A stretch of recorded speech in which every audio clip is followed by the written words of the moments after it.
You're watching Suck Professor. Hello, everybody. It's me, Hank. I'm joined by James. James. Hey, everybody. Welcome to Suck Professor's the shot-by-shot show. I didn't. Is that how I start these? I don't remember. SBSS. Yes, SBSS. Welcome, one and all, to our podcast. This is like a podcast with pictures for anybody who's new here. We're going to get to the screenshots. Click on the timer, or skip ahead to the thing and put a timer on the screen to skip past all the starting BS. But episode 2 of season 8, we just watched it Sunday night, yep. Big weekend. Titled 69. Titled 69. It always takes about 24 hours before they get the title up. Yeah. Well, it's HBO. They have resources for animatronic robot horses. I don't think they're actually real. They're not practical effects. Those horses, CGI horses. But titling the episode. Okay, this joke has gone on way too much. Welcome, one and all. James, how you doing? Pretty good. Checking in with you. Feeling good? Yep. I got a burrito down in the fridge waiting for me. I got a very disgusting beer, which is not Johnny Walker from last time. I was sick as heck the next morning. So you were sick. You're a little. No more Johnny Walker. Yeah, we call that a game over. It was hungover, game over. I over. still had to go to work, and it sucked, but I had to suck it up because I did it to myself. Whiskey and work make a bad combo. Yep, unless you're a whiskey taster. It was like an episode 1 premiere celebration thing, so it's not gonna happen again. Yeah, for sure. I gotcha. All right, good. I'm well. Thanks for asking. I assumed you were. Yeah, I'm fine. Actually, I took a lot of sleep today. Who takes sleep? I needed a nap. I was trying to work all day. Worked all day yesterday, and then I just needed to sleep today. So I watched the Stargate SG-1, and yoink, I was out in 5 minutes. Yeah. All right. What do you want to say? No, that the show is terrible. What, Stargate? No, to me it is because I have work history with it. So. Oh, Hollywood. Oh, no. Accounting work is not.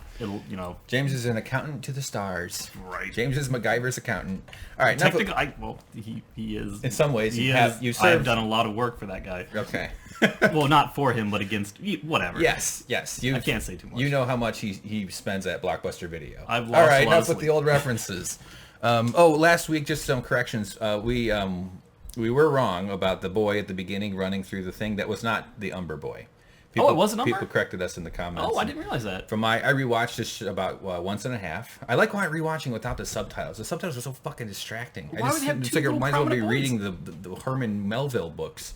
I don't know. If you watch the post thing with the guy with the earring I never do. in his ear. What are they The called? Russo brothers. Yeah. Is that what they are? I think so. They're brothers? I think so. I don't know. Benioff and David Weiss? No. No, I'm thinking of someone else.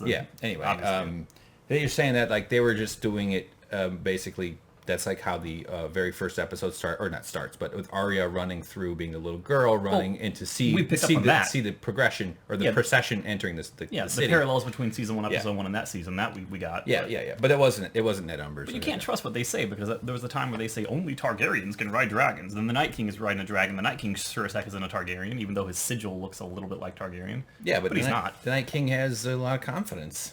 Yeah. I mean, he was a tall blonde guy when they had the thing shoved into his chest. So does he still have pubes? Night pubes? All right, let's get to the screenshots, guys. Thanks for coming to our channel. Thanks for clicking like. Don't forget to like and bend the knee. That's my new, instead of subscribe, James, we're going to say bend the knee from now on, okay? Bend the knee, motherfuckers. All right, ready, James? All right. You say bend the knee, motherfuckers. Maybe next episode. Okay. Not going to happen. All right. Here we go. 1, 2, 3. Hiya! So the opening sequence, we noticed that the little mechanical flood is taking over more here. So it actually is past where it was in the last one. So it's kind of cool. That's how they're sort of tracking the progression of the Night Walker or the Night Army. They're very slow, by the way. Yeah, they are kind of. They got pretty quick from the wall up to Last Hearth, but after that, they must have stopped for some like a pizza break or something because it took them a long time to do anything. Well, they're like a bunch of kids. After every game, they go get pizza and ice cream at Pizza Hut. But they make a point. This big dramatic thing. Our enemy, they do not breathe, they do not feel, they do not tire. But they've got achy bones. Yes! I mean, come on, guys. There really are only achy bones. So it's kind of like dominant. It's like they're all arthritis. If arthritis was a person, it'd be an army of the dead. Yes. Okay, so another thing I wanted to clarify. Someone corrected us in the or at least maybe not corrected, but added some detail. You said that this looked kind of like a Night Walker. A White Walker. White Walker. Why do I keep saying Night Walker? I don't know. Am I dreaming of David Hasselhoff again? Maybe. Am I saying him in my And I agreed. But I wasn't really sure what it was. But someone said this is a flayed person. This is like a flayed person of the roots of the Boltons. Well, and then this is the head of Summer, Robb Stark's dog. I thought maybe that was it, but then my life experience kicked in and told me that people who have their skin ripped off typically don't stand and display things. Yeah, but if you carve a belt that rotates around a sun, you can make it do it. Yeah. Maybe if this was Clive Barker's Hellraiser, I would get that. But right. Is that Pinhead? Yes. Yeah. See, I know my cultural references. And then there's also this one I wanted to point out too, because we didn't pick up on this. It was a little blurrier. There's 4 dragons here. This is the little. Who's this one then? That's got to be Drogo. But or that could be Beleron the Great from... Right, the big skull that they shoot the ballista into. You know what I mean, though? And why does the comet have ears? What is this, fucking Disney? That's Get the hell out of here. Fish. Jumping fish. No, but they say Jon was born under a fiery comet, so that could be it. Yeah, yeah. Fiery comet. It sounds like a good name for hemorrhoids medication. Yeah, it was part of the reason why they believed that he would be, the prince that was promised. Right. Oh, the Lord of the Light. Yeah. Boy, the Azura Haya. Azura Haya. So what's going on here though? Is this supposed to be Dany kind of? Like she's the mother of the dragons? This is the mom of the dragons or something like that? Maybe that's what's going on? Or maybe it's just speaking to an older time when there were more dragons around and you didn't just have the 3. Yeah, it could be. I mean, they had to come from something. Something had to make up, turn those eggs into eggs. You know what I mean? Squirt them out of the egg hole. Yeah. Yeah. Do they spawn like fish? Where like the female just goes and all these little eggs go everywhere. I would prefer not to find out. And then humans scoop it up and eat some of the eggs, but then a male comes by and like goes and all the cloud of semen spreads out. Come on, dude. Use your... You've spent way too much time in front of a fish tank. No, I've seen just salmon documentaries. Come on, haven't you ever watched David Attenborough? As long as you're not joining and doing that with the fish tank. No. It's that would be revolting. Ejaculation is far more accurate above water. All right, put that on a T-shirt. All right, sorry, it's not a kids show, by the way, everybody. Jamie Lannister. Speaking of children, who? Go ahead. What did we say? What is this whole episode about? This episode about preparation for the big fight at Winterfell, and also not just the physical preparation and buttressing the defenses, but also about the mental and human kind of preparation for what they pretty much all sense is very much probably going to be their last night. Yeah, it's like the night before the end of the world, and all the unspoken words that have not yet been spoken between characters now have a chance to be aired. Last episode was reunions and some exposition. Well, I don't know. I think that's just something I say when I don't really know what to say. But reunions, and this episode was like preparation, but also reconciling some of those reunions too. Yeah, this was set up part 2. Set up part 2, although I think we could have a small debate about that maybe later on about whether they should have gotten to the battle this episode or not. Let's do it later. Spoiler. Now they know they don't. But they've already seen it, so spoilers. Yeah, although some people do watch this and they're like, I don't have HBO. I just want. Crap! I don't want that. This all belongs to HBO. Okay, don't come at us, copyright police. All right, so Jamie turns up right away. We have kind of a hearing at the court and there's of Winterfell for what are they going to do with this handsome Jamie motherfucker. Although I got to say, he's down a couple points now. He lost his beautiful blonde hair. Yeah, so he's brown haired like a regular person. Maybe I'm in the minority here, but there were no surprises this episode for me. We knew Jamie was going to go there. Yep. We knew that. The one thing I was worried about was that would Daenerys remember that he was the one with the lance charging on the horse at Drogo and her when Bronn grabs him and throws him into the pond? Because that would have been something where she would have said immediately, you tried to kill me. Although he's a Lannister, so he's tried to kill her multiple times. Yeah. He killed her father, Aerys Targaryen. Right. He was the Kingslayer, and you know that there's bad blood between them because of that. He knew coming to this place to find Cersei was the death, basically, a death sentence to him. Yeah. And he knew that there was a good chance he'd be executed on the spot just being before Daenerys Targaryen. But he probably assumed that Tyrion, his brother, was going to protect him. Yeah, well, definitely more of a chance of surviving with Tyrion around, influencing the person who might kill him. So you were thinking that she would get vengeance for his attempt to kill her. Well, I would think that she would at least put him on trial. There'd be some tension there, because obviously she knows who she is and what he represents. Yeah. And they're not going to simply just exchange pleasantries and say, yeah, you can join us in Winterfell. There's going to be distrust. They're going to think that he's trying to double-cross her, because why would he break loyalty with Cersei, his sister, and his lover, and the mother to his now deceased children? Yeah. Okay. Sorry. They're all dead. Yeah. Well, the baby she's got is. Yeah. Well, it's not born. No, I know. I'm not disagreeing. I just, for some reason, my brain didn't process that sentence. Right, and so she's also questioning him about Cersei's lie here as well. Right. Because like it doesn't. She has a lot of good reasons to mistrust any Lannister, although she did make one Lannister her hand. Yeah, I mean, my prediction was that she was going to not believe him. They were going to come close to execution, and Bran would kind of roll in and say, "It is true, I have seen it," because he can see the conversation between Cersei and Jaime, because she basically admitted so much. I had no intention of sending my armies to make good on my word. And you can tell Bran's rolling in because you hear people in the hallway going, "Ooh, ow, ooh, ow, ow," because he's rolling over everybody's toes. Yeah, sure. All right. Okay. I hope that wasn't inappropriate. I try and steer clear of those kind of bad jokes. Jesus Christ. I didn't mean to do James, that. the wheels of justice are grinding on and on, okay? Yeah. Get on board, Justice Boy. I've fallen off the wagon. Oh, my God. Eat your morning breakfast. Bran flakes. Oh, yeah. Okay. She lied to me. Okay, so no, but he's sort of making his case. He's saying, yeah, I know, she's a bitch. You know what would be hilarious if his hand just fell off, thunk to the floor. Like a big loud clunk. Ow, and it like bends one of them, like the thumb is bent. He's like, oh no, Or breaks I just his would have got toe when used to he jumps. using it. Yeah. Then he has to get another a golden foot or golden toes. You ever been in a toe play with? No, all right, let's keep going. Sorry, that was Oh yeah, one other thing I want to say too. I'm gonna try to swear less. I swear a lot. I don't mean to swear so much. I just happen like when we do this, I kind of just open the floodgates of my brain, and all those swears are in my head in the soup of thoughts, and they just sort of flow out, and it's kind of a verbal tick. But I'm trying to be conscientious of that because I find it's a little unbecoming. I'm still going to use a curse every once in a while, but you know, I'm going to make a conscious effort not to swear I'll so fucking train you much. in my ways. I'm slowly turning into James. I will whip you whenever you let one come out.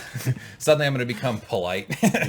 Never. All right, so all right, let's reorient here. She never had any intention. Yeah, so he's basically saying, yeah, she was lying to you the whole time, and this is also bad news for Tyrion here. Right. It makes him look like an idiot. But I think this is the first example of information being shared with everyone. So there's a lot of information that the audience knows that the different characters don't necessarily know between one another. And this entire episode is basically filling in the gaps to make sure everyone is aware of everything. Right. So now he is telling them point blank that Euron Greyjoy lied. He's not running back to the Iron Islands out of fear. He delivered from Essos, the Golden Company, 20,000 strong.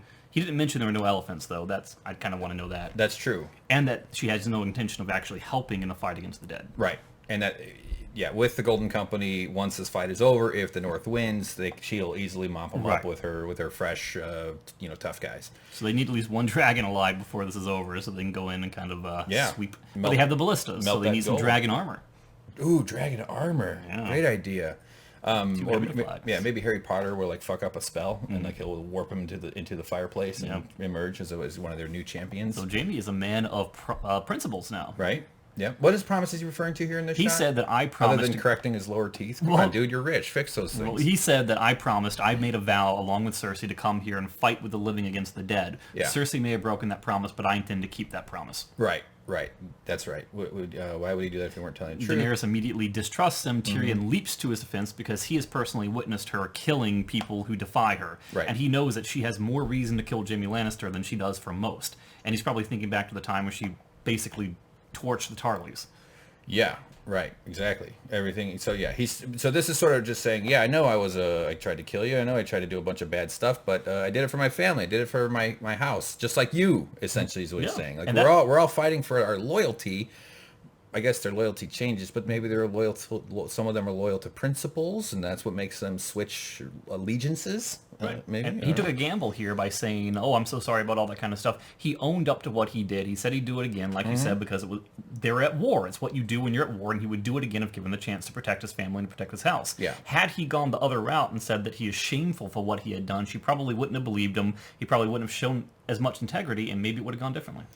Probably would have, yeah. He's very much has a penitent posture. He's sort of just saying, throwing himself upon her mercy at the feet of her mercy or whatever. He's wearing his shame beard. His shame beard is on, just like we all wear these days. I wear mine to hide my fat neck. It's a fake. It gives me a fake masculinity. If only Gilly had that option. Oh God! Well, I don't understand the disdain. We'll get to it later. I'm going to defend Gilly, and I have a theory that relates to Gilly. Yet another one of my immaculate predictions. Here we go. So yeah, this was a great little moment where Bran. So we don't have every line of dialogue. That would be stealing. This is a very important one. I'm glad This you was, got it. yeah. It's tough. I try to anticipate stuff, and it's like if we did a second watching, we would have a better screenshots. But we should have said before we started watching it. Now our watch begins. yeah, now our watch begins. Exactly. By the way, what's the North remembers? That's not their words. Their words are winter is coming. Well, the North remembers is sort of like a mantra that they took on after the Red Wedding, and Yeah. Robb Stark was murdered by Walder Frey's hands Right. at behest of the Lannisters. So the Right. North remembers what you did. It's like their backup words, basically. Yeah, it's their new slogan after, Yeah. it's like a hashtag. So I think we should make our slogan. All right, ready for our words? This will be, wherever we're from, forgets. But forgetting is death. We'll get to that. Okay, all right, fair enough. But the things we do I was for love. kind of expecting a laugh off of that one, James. It was, I'm just joking. It was It's internalized. It's a bad joke. It's bad. Wherever we're from, forgets. I don't know where we're from. Yeah. But the good thing about that line right there is right that's here. the line that only Bran and Jaime know the meaning of. That was the line that Jaime said to Bran when he pushed him out the door, out the window, effectively paralyzing him when he was caught in episode 1 banging Cersei. Banging Cersei. The things we do What for position were they doing? I don't remember those kinds of things. Lannister style, my friend. very Lannister. You ever see lions mating No, I at the haven't. zoo or on TV? Well, they always murder a boy when they're done. But see, at this point in time, Jaime was probably wondering, why did he call me out in a very vague way that does not allow anyone else to realize what I've done? Oh, I got caught. Right, because he knows right here and there that Bran has the power to say the magic words and to have Daenerys kill him right away if he reveals what he did to him. Oh, wait a minute. So Bran didn't hear him say that when he was a boy. He was falling. He'd probably hit the ground. No, he said it as he pushed him. He said the things I do for love and then shoved him. Oh, he did? Yeah. Okay. He didn't say it after? I believe he said it right as he pushed him. You might be right. Yeah, you could be right. I was just thinking, let's say I'm right that he heard it or that he didn't hear it because he said it after. Well, he hears everything now. Well, that's what I'm saying. That means he went back and visited it. But as you say, if he said it when he did it or right before, then he would have heard it. I'm about 90% sure that he said it and then pushed him. I think you're right. I do think that's correct. I'm about 89% sure. No, okay. Yeah, so you win the dishwasher. So yeah, but this was a great moment though. I do like how Bran is kind of like, yeah, motherfuckers, I got the internet. None of you do. I know everything. So, but Jaime doesn't really know where he stands with Bran right now because Bran holds all the cards, so to speak. yeah. By the way, that looks like a. I thought it was a little. I thought it was a little bird crow head? sitting there and then I realized it was the hilt of the sword of the hand. The pommel. What's a pommel? Pommel is basically like the part you hold. It's like the whole. Is this the hilt? Yeah, I mean, it's, And this is the pommel, I've and this is used the butt I've used the end. two things interchangeably. Is a pommel? Isn't that more like if you have a graduation cap, that little thing that dangles off? Isn't that called a pommel as well? A what cap? Graduation cap. Oh, graduation. That's a tassel. Ah. Yeah. Yeah. I played God of War and they had a little thing that looked like that. On and his, called it on a his little pommel. girl bicycle. Yeah, but I think of it more as like the handle. But like the Yeah. hilt and the handle and the pommel, to me, are interchangeable, but I'm sure there's nuances and I'm sure there's differences. I'm not a weapon expert by any means. I'm afraid of like kitchen knives. Someone who I know knows very is little. having an aneurysm going, oh, they're wrong. They're slightly wrong. I better say something. No, we do actually would love it if anybody knows. I'm sure I'm more than Phyllis. slightly wrong. We have one of our viewers is like a veterinarian or something, Zacchaeus, Oh, and he would weigh in with animal facts and stuff and be like, actually, the talons of an eagle are, hard to chew or whatever. how many ravens actually have 3 eyes? Tell us that. Yeah. Yeah. Hey, by the way, do you think anybody's like kidnapped a raven and glued an eye to it? But it's a googly eye. God, I am the googly-eyed raven. Googly-eyed raven. I have got to quit my job and animate that for next week's episode. God damn it! I wish I had more fucking time. All right, so I can animate a googly-eyed raven. Okay, so. So Brienne is watching this whole thing go down, and she's going, I know a different side of Jaime, and I better speak up. So she actually does insert herself into this conversation. She has been waiting for seasons to pay him back for what he had done for her. He saved her life. He armored her. He gave her a weapon. He basically gave his sword to her and said, "Go off." Rescued her from the bear. Remember? Yeah, that's what I meant. It saved her. Oh yeah, all right.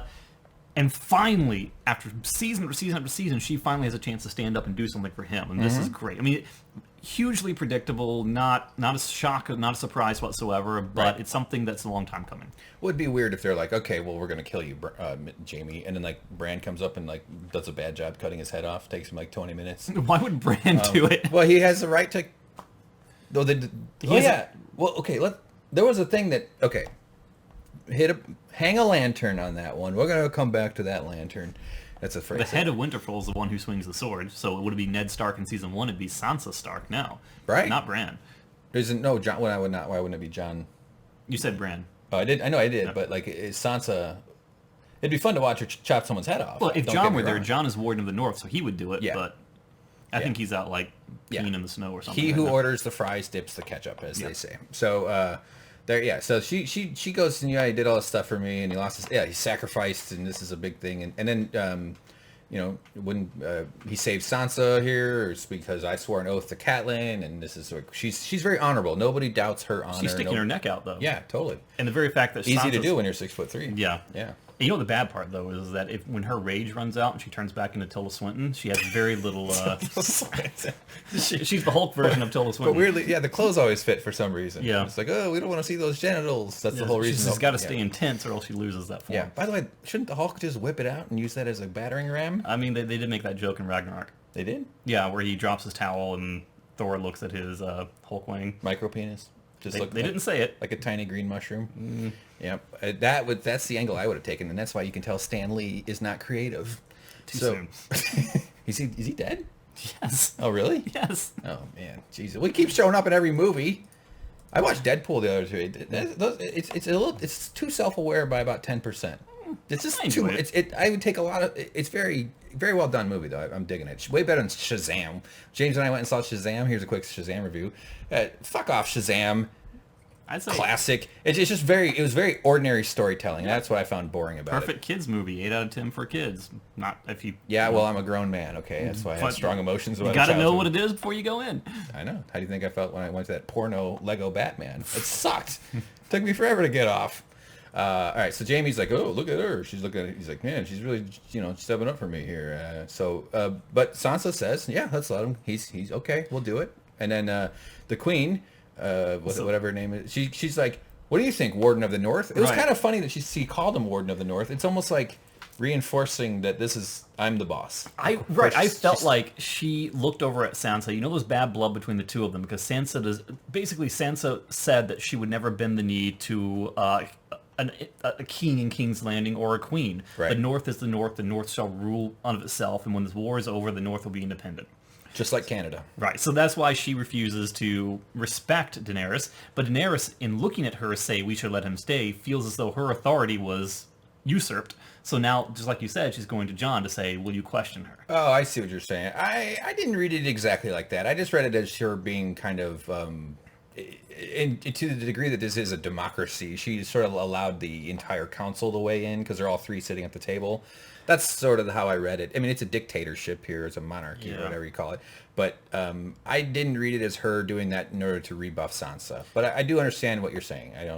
Every episode that passes by, I find her less and less likable, which reinforces my idea that Daenerys is eventually going to be killed. And how do you think she'll be killed? Maybe probably self-sacrificial. Oh, okay. I think she'll go out well, but I think that she's exhibiting traits that are not becoming of a beneficial, what's the benevolent. word? Benevolent leader, yes. Yeah. Beneficent. Yes. Minions. And, a leader has to be strong. It have to be ruthless at certain times, but she just takes it a little bit too far when it's not necessary, I think. True.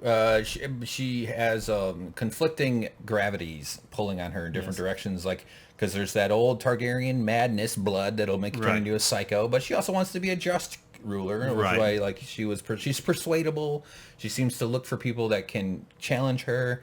So I'm on the fence about what you're saying, but I do think that you could make a credible case that will end up being one of the tensions that exist later in the season. How would you feel if a presidential candidate came up and says, "Power belongs to me. It is my birthright. It is my blood right. I shall rule." I'd say, get out of my face, Beto O'Rourke, you fucking phony piece of shit. Go wave your arms at mosquitoes in some other state. He said that. He said, I was born for this. He's just that doesn't mean the same thing at all. It does exactly. No. I wouldn't trust anybody who says I'm born to be president. You know what you're born to do? Shit on your mother's belly. Because they hold you like at chest high, and then you poop out, and it lands on their belly. Yeah, I'm just saying, like, nobody's born. You're just outrageous. But yes, exactly, though. I would not trust that. That's don't get me started on politics, on hashtag politics, James. I think you're reading into that too much, but let's go. Yeah, I know. It's what I do. Dany says, yeah, all right, okay, you can get, and so Greyjoy. Grey Worm. Grey Worm. I know he returns the sword to Jaime. By the way, the two guys with no weenies, both names start with G-R-E. Mm-hmm. Theon and Grey Worm. Yeah. Greyjoy, Grey Worm. See what I mean? Theon Worm. And his name is Worm. He's got no wiener. You just picked up on that? Well, it should have been called Shorter Worm or Snub Worm. Or You're never getting through this episode. Yeah, sorry. I'm sorry, everybody. I took my vitamins this morning. I'm in a good mood. So he gives him his sword back, and he kind of stares him down a little bit, gives him a little of the evil eye, the stink eye, and like, yeah, as he deserves. You know, Jaime, you gotta be like, I'll stab you. I'll fucking stab you. Yeah, I mean, he was the Kingslayer, so Daenerys had a right to have a fear that he would slit her throat or attack her or something like that. But she trusts him because Jon gave the word. You know, and Grey Worm already has the Twitter account Kingslayer Slayer. Yeah, that's why he's angling for some internet fame. But he gave Jaime that look to say, "Here's your sword, but if you try anything, I'll kill you without hesitation." Yes, of course, and without a wiener. Okay, I'm sorry, I couldn't. Okay, God, jeez, Hank, I'm so immature. And there's Varys saying, "I wish I had some lines this episode." Yeah, I'd get more royalties if I had some lines this episode. Just once, I would love to see Varys with Melisandre's hair. Missandei, not Melisandre. These hairs. Melisandre's hair would be just as hilarious as well. The red hair. Yeah. If this hair was switched over here, that would be good. She would probably be just as beautiful bald. You know, kind of like me when I spilled Nair all over my back. I don't know. That's Brienne leaving. Oh, I did notice in that scene, though, by the way, Sansa got up and left right away. She just got up and walked out. Yeah. Like me after a movie, after Shazam. So this is kind of representing that Daenerys felt slighted. She felt as though her authority wasn't respected in the prior scene, so she's taking it out on her men, those closest to her, which is a sign of a great ruler or a great boss who just basically feels like their ego is bruised, so they just lash out at those closest to them. I don't agree. I get what you're saying. However, I think that addressing Tyrion's mistake is the correct thing for a leader to do in this kind of situation. Maybe not immediately, and maybe her energy is charged up by Sansa walking away or something like that. It wasn't Sansa. It was the fact that she said that Jaime was a monster that her family has long wanted to execute, and she was pulled. Her reins were pulled back by those around her, including Sansa, saying, "No, you're not going to act on this. We're going to let him stay." She was overruled in a sense. Yeah, but a diplomatic. I don't know. I just don't agree. But because addressing this problem of Tyrion making this massive mistake is something you should do, and whether because that's part of this first third of the I almost called it a play of this episode where she kind of deals with what to do about Tyrion because she doesn't know if she could trust him anymore, and she has very good reasons to suspect a Lannister guy who talked her into something that turned out to be a big mistake and made her look like a fool at the hand of another Lannister. I get what she's saying. Which hand? The golden one? The golden hand. Yeah, not the flesh hand. Which makes you either shows. Yeah, she's saying I can't handle either of these. You're either dumb or you're against me, and that's not good. And he responds that he's not a traitor. He was a fool. Yeah, and she should spell this Hank. She'll find another Hank who can. Maybe she'll name me the Hank of the Queen. I'd be the Hank of the Queen. My dream is to marry a woman who's really rich, and I just will take care of the house. I'll like feed her ferrets. I'll do everything around the house. I'm good at fixing stuff. I'll even keep myself in shape. I'll do sit-ups. I'll cook for her, and I'll keep her Bentley polished, and I don't have to work, and I can do my fucking podcasting. But I'm like a house. That's my dream. That's my ambition in life. To be a house husband? Yeah. I don't understand men are intimidated by like women who make a lot of money. Like, oh, I can't handle her making more. Like, that's all I want. That sounds like a big benefit to me. I'm just saying I'll make it worth her while. I'll be like, yo, baby, I'll be your house husband. I'll make sure the pool guy shows up. I'll be naked in the hot tub. But what if she goes on business trips with Joaquin? Joaquin Phoenix? No, Joaquin in accounting. What? Who's Joaquin? You never met him because she always goes off alone with him. He's threatening to you. Well, I hope he's got a nice wiener, all right? Maybe we'll have an open relationship. You know what, James? It's 2019, all right? It's not like our grandparents when they all had arranged marriages because they all went to the same wacky church. Describing my family. They weren't arranged, but, they were sort of, like, oh, go get a husband. You're 15. You're going to be old soon. The past is the problem with the present. I'm just saying that. We have so many stupid ideas from the past that we are just burdened by. We're like in minute 3 of the episode. All right, let's keep going then. Before it's all over, I don't know. Something about that. We'll do, whatever. Let's just keep going. So now Gendry's working on all the tools. He's making the obsidian daggers. Dragon glass. They never call it obsidian. Dragon obsidian. It looks like obsidian. It probably is obsidian. It is obsidian. It's the same word. But in our world, it's obsidian. In their world, it's dragon glass. That's it. I'm calling it LCD monitor glass from now on.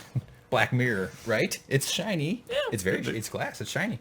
So anyway, they're making stuff. Men are grunting, which is just like so he's pulling the dragon glass in a wagon. Arya's a bunch of weapons and stuff. She wants to go. She has a dual purpose. I've been saying for a very long time that ever since she saw him shirtless and gave him that look, that she's been eye banging him forever, and that they're eventually gonna hook up. We don't know if that's gonna happen in this episode yet. Well, we do know, but there's the eye bang right there. Eye bang. Yeah. One eyebrow going up. Yep. But she's doing two things. She's checking in on him, and she's checking in on the status of her weapon that she has asked him to make. This is the same face I make when I go to the mall. And it never goes away. So she's checking him out. I mean, look at him. Hey, wow, look at that guy covered in stuff. You know you're hot when your chest muscles are like... All right, next slide. So anyway, I actually kind of didn't... I mean, not that I didn't see it, it's hard for me to conceptualize Arya as a sexual person. No, to me, she's like a little girl. Such a young girl, and I know she's gone through so much. And I know she's not. She's been through a lot. Yeah. But she looks very young. She does appear young, but I think if you just saw her, if this was your first time seeing her, you'd be like, teenager. And teenagers get horny. It's kind of one of their primary features. But when you meet her as a little girl and you see her go through all this stuff, it's like... It must be we'll get more to this later. Can you imagine like if the last episode of the original Full House was like an 11-year-old Michelle Tanner banging someone? It's like, oh God, no. or the twins or something. Well, are they 18 yet? All right, so it's strong enough. So she actually says you should stop making these things. And he takes it and he slams it into a big log, foreshadowing something, I suppose. And he's like, yeah, they're strong. She goes, well, you should be working on my weapon, all right, pal? Yeah, it's a little flirt. This is a little bit of, you're right. She loves that eyebrow thing. Yeah, she does. Who doesn't love a good raised eyebrow? The only thing worse than a raised eyebrow is a raised village. Isn't it funny that the two words raise and raise mean the opposite? R-A-Z-E-D as opposed to R-A-I-C? But you build and you destroy. Oh. Interesting. Really bad. He goes, because I fought the White Walkers. She's like, she's prying him for information on what they're like because she's gung ho. She wants to fight them because she's a fighter. She's excited by it, but she wants to know her enemy. Yeah, she wants to know her enemy. She's read Sun Tzu's Art of White Walkers, and even a Smith's Apprentice. She's like, yeah, come on, pal. That's all you got. How do they move? How hard are they to kill? She asks all these questions and stuff, and he says, "Death. That's what they're like." Boom. She starts throwing her spear tips. Yeah, she was trying to be, oh, look how bad I am. I look forward to seeing the face of death. And she throws the 3 into the pillar from a distance. And he's like, oh, she's much cooler and talented. She's a real assassin. Well, she showed some skill. I mean, look at her precision. This is like hitting the bullseye a bunch of times. It's like hitting triple 20s and darts. I know, but for me, it's like watching her arm throw it and then seeing it stick the way it did is like there was not enough power behind her arm to make that happen. It just seemed really hokey to me. You have to wind up. It's like throwing your arms without rotating your shoulders or throwing something. Like what if there was a pitcher in baseball that was just like a candy dispensing robot, and then it cuts to a 1,000,000-mile-per-hour thing like Rookie of the Year going across the pitch. That's pretty much what this was. That's the plot of Rookie of the Year. Are they making some sort of symbolic shape though? Do you think? Is there like a triangle something or maybe not? I'm just well, she was saying something about faces as she was doing it, and I was thinking she was going to make a face out of daggers. That would be actually kind of funny, but she didn't do that. It would have been funny if there was a dude standing there with an apple on his head. Just had nothing to do with the scene, but she still knocked the apple off and split it into like a perfect apple, and they make designs. That would probably affect the tone of the episode. The guy goes, whoop, whoop, whoop, whoop, whoop, whoop. All right, so she goes, get him my weapon. Come on. And then they'll, So he's impressed now. He knows she's not just some little rich girl like he thought she was before. Right. He knows that she's got skills. Yeah, and so this justifies the effort it's going to take because it's distracting to make a custom weapon. He's got a lot of work to do. Yeah, he originally says, "Yeah, I'll get on it as soon as I get these couple thousand done first." There's a war coming. The White Walkers are breathing down their necks. He's got work to do. He's the only smith. I don't have time to invent a Nerf gun for you. Yeah. So we enter the Weirwood tree. What do they call this? The woods, the castle woods, the sacred. There's a name for it. I forget, but it looks to be the least protected part of Winterfell. Right.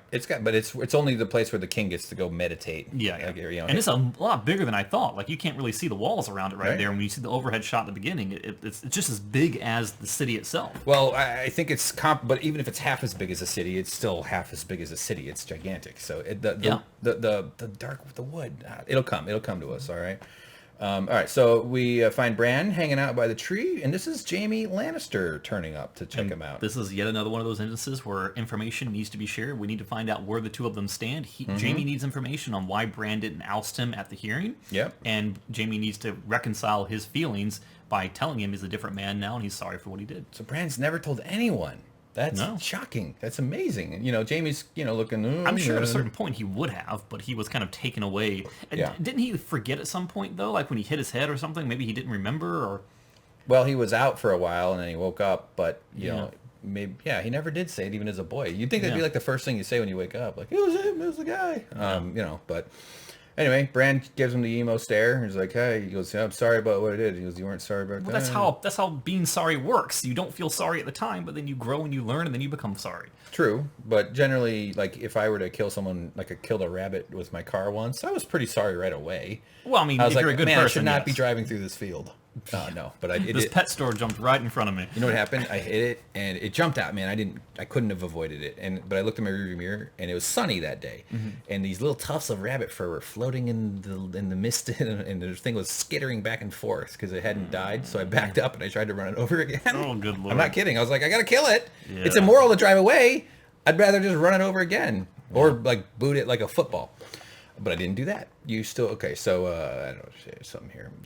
Yeah. No, he's basically saying we wouldn't be who we were had you not done what you did. That's right. That's what. And he says something like, "You're Brandon Stark." He goes, "I'm not Brandon Stark any longer." He goes, "You're not." And he goes, "No, I'm something different." Yeah. And I wouldn't be had you not pushed me. Right. He says that, and then he says, "And I wouldn't have a single strand of hair forming a circle on top of my head." Look at that. Huh? See the little hair? There's a hair right there. Oh, I would not have noticed that. Yeah. Well, we don't all have eagle-eyed vision like me.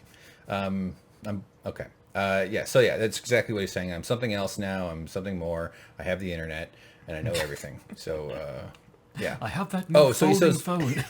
Yeah. He's got he's signing into the local BBSs. Yeah. So Jimmy says, why didn't you tell them? Why didn't you oust me? He goes, you're not very useful to me if I let them murder you first. You're not very useful as a fighter here if I let them murder you. Which I give Bran points for being so kind of practical about that, saying we need you. We're here to fight. You can smack some of those dudes with your golden hand, and they would have killed you. And he says something else that's very poignant. Jamie says, "You're not angry with me." He goes, "I'm not angry with anyone." He transcends anger. Mm-hmm. Yeah. Probably using headspace meditation. And then he says a very Jaden Smith thing. Like, this is something Jaden Smith would tweet. This one right here. Yes. How do you know there isn't? Yeah, that is true. Yeah, that Jaden Smith, he's a real philosopher. So back to the courtyard here. Tyrion's going for a little stroll. All kinds of activity. This is kind of a Where's Waldo scene. No, I see something like this, and I think, like, oh, I'm playing The Witcher. I know. The blacksmith. I know. You just want to, like, come up to the quest board and pick up some new ones. Horse has a big old tail. He's got a bunch of straw over here. Just looking for some. This guy's going on a hiking trip on the Appalachian Trail. This guy's selling jewelry or something. Yeah, good. They got a tarp. There's these spiky things and the ramparts, if that's the right word. We're into it. We're into it. The spiky parts are dragon glass. They're putting it up there so the whites don't climb. Exactly. So the whites won't. Why would they climb to the top of that part? They would go through the between parts. Yes. They call it anti-climb. Yeah, like woe to those who get that reference. Oh, I didn't get it. I was just That's what Trump calls the walls. I like to call anti-climb, like is the word he came up with. Right, yeah, and he would claim, he claimed to invent the word phone or something, or I don't know, whatever. Let's not get into that fucking monster. Speaking of usurpers, put a marker. So this guy's chopping away at this spike thing. And I was like, is this just generic, like, background worker? But actually, they're sharpening them, and they're creating these cool... You ever play 7 Days to Die, you know what those are. Of course. I was actually going to bring it up. 7 Days to Die, they build these amazing spike traps, and this, it takes a lot of labor to do it. But in 7 Days to Die, it's just like one dude. Yep. Or you and me, which is equals to one dude. So Jaime comes up, and then we have a little reunion here. So what the Starks and those loyal to the Starks are spitting at him because they look down, they see two Lannisters sitting down there who are mortal enemies of the Starks and those who are loyal to the Starks. Yeah. Get him, Condom Head. Get him. I'm going to do it right now, Condom Head number 2. Where's your... Okay, you get it. You get it, James. Perfect British accent. Yes. Perfect. So he's like, you really trust this lady? You think she's gonna do? And she says, yeah, she's got it. She's gonna do it for it. And this is a line where Tyrion says, I made a mistake. A lot of clever people do is I underestimate my opponents, and I do the same. I underestimate you all the time. Thank you. Mm-hmm. And then you go, things that make you go, okay. Yeah, so that was an interesting conversation. What else was the gist of this whole thing here? Jaime's just sort of acclimating into the scene. He's just got looking for a position, basically. Yeah, just kind of catching up with his brother. Yeah, that's pretty much it. And then asking, whether Cersei's lie was essentially Well, she lied about extending to her pregnancy. Yeah, and that actually is the truth. And I love, there's a line that he says that Cersei's always, hey, I was going to say that, but there it is on the screen. She's always been good at using the truth to tell lies. That's exactly it. That's a manipulative way of being a piece of crap liar person. Mm-hmm. So yeah, it's a good line. What do they call these real quick, James? Quiz. Olympic torch. Brazier, right? Aren't they braziers? Or is that a porn site? The one over here is called the Bang Bus. All right, so all right, they climb up to this, and dudes are on the watch. There's the obsidian, the dragon glass, and he's like, it's kind of funny. We're gonna die at Winterfell. Who knew? Yeah, never expected this to happen. And then they repeats his old saying. I don't know if I'm allowed to put these words on YouTube, but I've always wanted to say, if I die, I'm maybe drunk in bed with someone's mouth around my cock. And they both say it, and they have a little smile. Because he said it so often, he knows it by heart. Oh, Lord. This is where we're going to be for the next hour. I know. It's a good one, though. I'm trying to push. I like that, though. Yeah. You want one more? Three more. Okay. Okay, I'm good. All right. So Tyrion even smiles. So this is sort of the humanity emerging, and is sort of a theme of this episode. I really enjoyed this episode, honestly, despite that. I did too. It felt like maybe the action was coming quickly, but then it sort of, meaning I was like, wow, are we going to get the big battle this episode so quickly? I wanted action, but there were so many things I didn't realize that I wanted, that I needed, the things that needed to be said, and conversations that needed to be had, and actions that needed to be taken before we start losing people. Yeah. And to me, that's why I think they did it like this, because I think that there's going to be a lot of people who are probably not going to be around up to the next episode, and they don't want to basically say, what if I didn't reconcile, I didn't tie those loose ends, done. Yeah. They have enough time to, in their preparation, like I said at the beginning, it's sort of their human preparation, their mental preparation as well. Human preparation, or preparation H. Yeah. By the way, it works great. I highly recommend. Guys, go to preparationh.com/suckprofessor, enter promo code, ow, my butthole, for 10% off your next order. I have not yet needed to find out that, but one day maybe.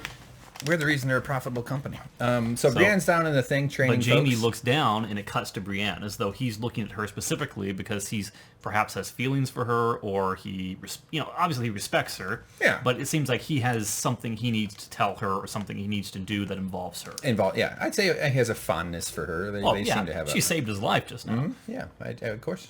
Plus, she'll stab him. But by the way, Podrick, confident sword guy now. Podrick is kind of annoying me a little bit. What? I like him too much. Oh. He starts off as this guy who's a bumbling assistant, and then suddenly he's the best guy in bed with the prostitutes early on. He is a big hog. You don't have to work And now he's like an amazing swordsman, and later on we find out he's an accomplished singer. It's like, come on, Podrick can't be this good. Here's the thing, James. Most actors have at least there's a slightly better chance that an actor will have a nice singing voice. I don't know if that's been proven by science. I'm talking about the character. Yeah, I know, but okay, all right. Well, good point. Can you imagine if there's a scene where they gave him the chance to start tap dancing? Hold on, let me put on me tap shoes. All right, so it's an interesting progression of character. It's good. Yeah, cool. I like seeing Podrick again. He has a likable quality to him. Like, I'm actually surprised we haven't seen this actor in other movies. He's like the male Mary Sue. Mary Sue. What does that mean? And Mary Sue is a type of character when you write a female character. Like the last person that was used was Rey in Star Wars. Like, she's just too good at everything. Oh. Without reason. Yeah, but isn't that true of most male leads in movies as well? Yeah. Like action movies? Yeah, but Luke Skywalker, what a real Luke Star Wars isn't really solely an action movie, though. Bruce Willis and Die Hard, quite the Bruce Sue. But you expect it in those kind of situations. Yes, that's called the patriarchy. Look it up. No, I know. Uma Thurman, no one called her a Mary Sue because it was a freaking action movie. Are you talking about Kill Bill? Okay. Yeah, Kill Bill. I hate it. The context matters. Yes, that's probably, yeah. And at first I thought that was Jon Snow when he was fighting. I was like, Jon Snow is being beaten by Podrick? And then he turns around and I see him. I was like, that's not Jon Snow. No, that's not Jon Snow. That's a stunt double. That's someone else. Yep, for sure. So anyway, it's kind of interesting. And Brienne, they have this little chit chat, and Brienne stops and goes, "What are you doing here? What's going on here? You haven't insulted me once. What do you want?" She's sort of like short with him, not in like a irritated way, but she's just like, "Get to the point. What's going on?" And he actually says, look, I can't. I'm not as good, and I'd like to serve under you. This is a massive decline. I mean, look where this guy's come. He was the heir, or one of the richest, handsomest, sexed up men in the planet, and now he's just joining an army of a bunch of folks in the north. He's bending the knee to her, Yeah. which I thought was great because he was subscribing. Say subscribing. He's subscribing to her. Sure. Yeah. He was clicking the notification button. Yeah, so he's smashing that bell. Good God. Not in this episode. Yeah. No. But this kind of, later on in the episode, this kind of turns around a little bit, but not in a bad way. Yeah. Not in a bad way. So he says, "If you'll have me," and he makes a funny face, and that's good. And she kind of walks off. She's like, "Yeah, all right, okay, it's okay, fine." So I was gonna make this one the thumbnail when I was watching it, but no, we already saw the thumbnail at the beginning. So there's Dany. She's in her thing, being pensive, staring into fire, wondering what's next. So I believe this is when Do you think she every once in a while she just like throws her hair in the fire just so to watch it dance around because it doesn't burn? Maybe. I would just I'd be so if I'm cooking something for dinner and I don't want to wait, I just reach in and grab it. You mean out of the fire? Of course. Yeah. Hot pocket straight out of the pan. Yeah. You could just not cook it and eat it. All right. Well, risky, but okay. When I heard you name Tyrion in your hand, it broke my heart. It broke. Yeah, he was like, but he's actually in here to make a case. Yeah, for he's Tyrion. coming in to vouch for Tyrion because the thing about Daenerys is that she might be a good leader, but she's only a good leader when she's surrounded by good advisors. Right. By herself, she's not that great a leader. She needs to be tempered by people who can see more clearly than she can in the heat of the moment. Yes. And Jorah Mormont is one of them. And he's saying, you judge Tyrion too harshly. He is a smart man. Yes, he makes mistakes. We all make mistakes. But he learns from his mistakes. Yes. And he becomes greater because of them. To me, that was the persuasive line of his argument. We all kind of know Tyrion's really smart and everything, but he said he learns. Like, what you want, you don't necessarily want someone that won't make a mistake, but you want someone that will learn from their mistakes. Because a person who doesn't make mistakes is not a thing. It doesn't really happen. And it shows his loyalty or his honor and loyalty to her as far as like saying he's not making this about his career. I don't think they think of it as a career, really. No, but, I mean, he's not like out for Tyrion to get him out of the way so he can get in there. He's like, look, he's good. You got to try, it's... Yeah, everyone in this episode has nothing to lose. It's essentially, this is the last day on Earth as far as they're concerned. Yeah, that's true. That's a good point. There are people still coming into it. So she's like, yeah, she's just doing some of the logistic stuff with Sir Royce. With Royce, yes. Yep. Who has Sir Royce the belly. Yeah, I mean, his entire armor plate is just like completely convex. Yeah, we'll see it in a few screenshots here, I hope. It's comical. Damn it, I was going to make fun of it. Yeah, it's like this giant cauldron. He's like, it's like he's wearing half of a witch's cauldron or something. So off he goes. There's Sir Royce here going, oh, leave now. And then... nice necklace. By the way, she was dressed in some killer stuff here. Did you notice how cool her outfit was? One thing I should mention, though, is that... got an evil queen thing going on there. That after Jorah Mormont gave his speech, he says there's something else you should do, and then immediately cuts to her going to talk to Sansa. So Jorah was the one who put these two together. Right. Saying this is some tension. This is you need to deal with it now. Yeah. Yeah, very, very much. Look, they forgot to put these candles on candle holders. And fired that company. Leave a bad Yelp review. So yeah, she's a nice little moment here. Dany's very smiley and kind of friendly and stuff, and that's kind of cool. And so who's the he here? Never sure. Tyrion. Tyrion. Yeah, they're talking about the mistake. Yeah. But then she kind of counters about and says it's not only his mistake. He trusted her, but you also trusted her, and that was a decision that you made. You never should have trusted either. And she doesn't. In that moment, I feel like she didn't quite appreciate that. Who? She was being questioned, Daenerys. Who's the she? Daenerys didn't appreciate that. No. Yeah, it didn't seem so, but and then she follows up with families are complicated, which kind of brings it back to level playing field, which she says, yes, yours and mine both. Yeah, we've both been through some screwball families, and boy, did I relate to that. Yeah, James. so they're both kind of navigating a minefield and having this conversation. Yeah, they're looking for commonalities. That's how you start reconciling with someone. You look for what you have in common. That's why the political divides in the country. We all have a lot in common. We all love Game of Thrones. Right. So this is where she says that you and I are both very powerful women who have ruled men who don't necessarily respect our reign, then we've both done it very well. And yet still I think that we two are at odds. Why is that? Yeah. We went, and she says, it's my brother. He loves you. You know that. And the men do stupid things. They get manipulated by them. Right. Man, she made a good point. Jesus. What was her point about manipulation? I took a girl to the Diving Bell and the Butterfly on a date. It turned out her grandma had died like a couple months before, and because the movie's all about grief and loss and death, and she told me she went home and cried for 2 hours after that date, and I was like, I'm probably not going to see her again. I don't remember that part of the episode. Well, it's in it now. But she says that, she's afraid that Daenerys is going to manipulate Jon. And Daenerys says, well, actually, my entire life I've spent nothing but... all my mind has been pursuing the Iron Throne, and now here I am, a worlds away from the Iron Throne, following in Jon's war against the dead. Yeah. So who's been manipulated here? That me? was a great point. Yeah, for sure. This is what she's saying right here, and not tell me who manipulated whom. Then her caterpillars crawled off her face and just started biting Sansa. Yeah, or they approached each other and they finally started kissing. That's how caterpillars reproduce. So yeah, this is an interesting. Well done. Look at that. Look at that, James. Oh, okay. What happened there? The computer can't keep up for some reason. It's only a great. This is the 46. Yeah, yeah, it's a Commodore 64. All right, so that was a mistake, and here we are. We got these dudes in our lives, and I love your brother. This is a thing we're into. So I'm here to fight for you. And she goes, I've only said that to one man before. And she goes, who? And it was someone taller, Aquaman. Yeah, you can assume that it's him. Aquaman was my first husband. Who do you think she's talking about? Well, there was also the other guy, the actor that was replaced once. He was. The one dude that was Miran. Yeah. Marine, whatever. Miran. Yeah, her boyfriend, the handsome guy with the throwy sword with the woman on it. Whose name was? Dr. Handsome Boy. I don't know. Let's go with that. Fuck! What's his name? I can't. I dreamed about him the other day, and but the actor was worrisome. replaced. The first actor looked like Arnold Schwarzenegger if he got Yeah. And then the second actor looked like he had a beard. He looked completely different. Why can't we think of his name? The captain of the Second Sons. Yeah, that guy. Yeah. Dracario. All right, no, that's not it. It's not that. I think it is. No. Dracario is what she says to get the dragon. No, that's Dracarys. Yeah, close enough. Dario. Yeah, Dario. It's me, Dario. It's me, Mario. Let's go get the Bowser. Dario. Yeah, I think he'll come back this season. I love you. They'll throw a rock at her window. That'd be really she'll awkward. Be standing there and there's no window, so it just hits her in the face. All right, so yeah, we defeat the dead. You're a piece of shit when you're compared to the dead. Cersei is on the same par as the dead. So this is the moment where they come together and then they shatter their. I don't know what I'm trying to say. They basically come apart immediately here. Their hands touch. I didn't get a shot of that, but right. Sansa puts her hands on the table.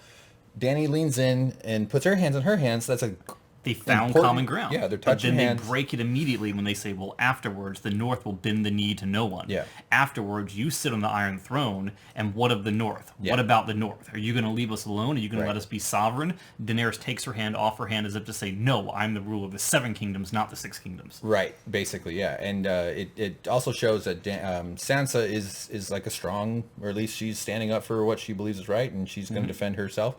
And not just get pushed over again, which is, I thought, really important. And so Dany, this is sort of like, well, this problem's not really solved like I thought it was. And if you go back to the last screenshot right there, that one? Sansa is deliberately challenging Daenerys because she's wearing all these chains on her, knowing that Daenerys is breaker of chains. She's like, just try it. Okay, good point. Not yeah, really. I think she's just a fan of Oprah's magazine. Probably. So yeah, then she we loves SpaghettiOs. Yeah, Stargate SG-1. Yeah, so she gets interrupted, and they're like, "Hey, we got to talk to you. We got something to see you, right?" And so the Ironborn show up, and Theon Greyjoy shows up. Has led them here. Yep. So she goes, "Where's your sister? Where's Yara?" She's like, "She's going to the Iron Islands. She only has a few ships, but we don't have enough to fight Euron, so we're gonna take back the Iron Islands in your name. Her name, yes. In your name." And she's like, "What? Huh?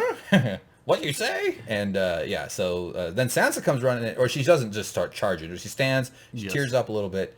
Now, she has a lot of reasons to not like Theon, but he did rescue her from Winterfell when he was Reek, during the Reek phase. They have a relationship. They do have a bond. They both survived some pretty horrific stuff at the hands of the Boltons, so there's sort of a connection there. And she gets in there and she cries, and then they tear up. When the camera swings around, we see Reek. Very important moment for Theon. Or Theek, as he should be called. Theon has deserved this moment for a long time. Yeah. This is basically cementing his redemption. He's like, I can't wait to talk about this with my therapist. Yeah. I'm going to talk about this with my therapist, by the way. I just redo our episode for my therapist.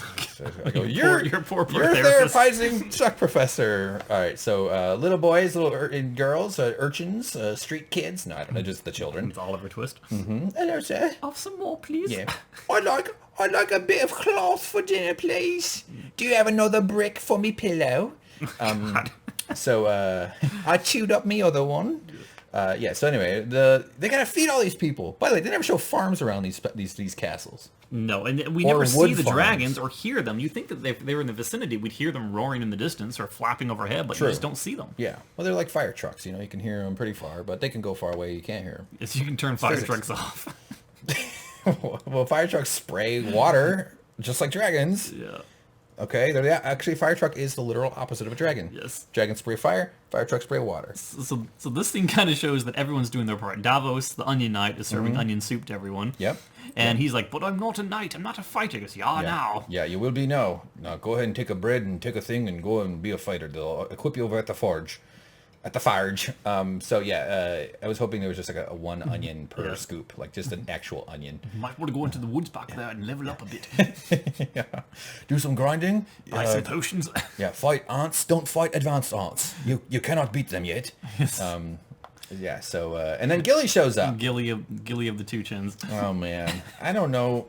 As a two-chin American, James, I find that. No, here's the offensive. reason You're blessed with thinness and No. sexual Here's- magnetism. Okay, here's why I not hate everybody's has good genes like you do. Because Gilly herself, she's a mom. she has not progressed the story very much since she's been here. Sam has been very important, and by virtue of her connection to Sam, she has some importance.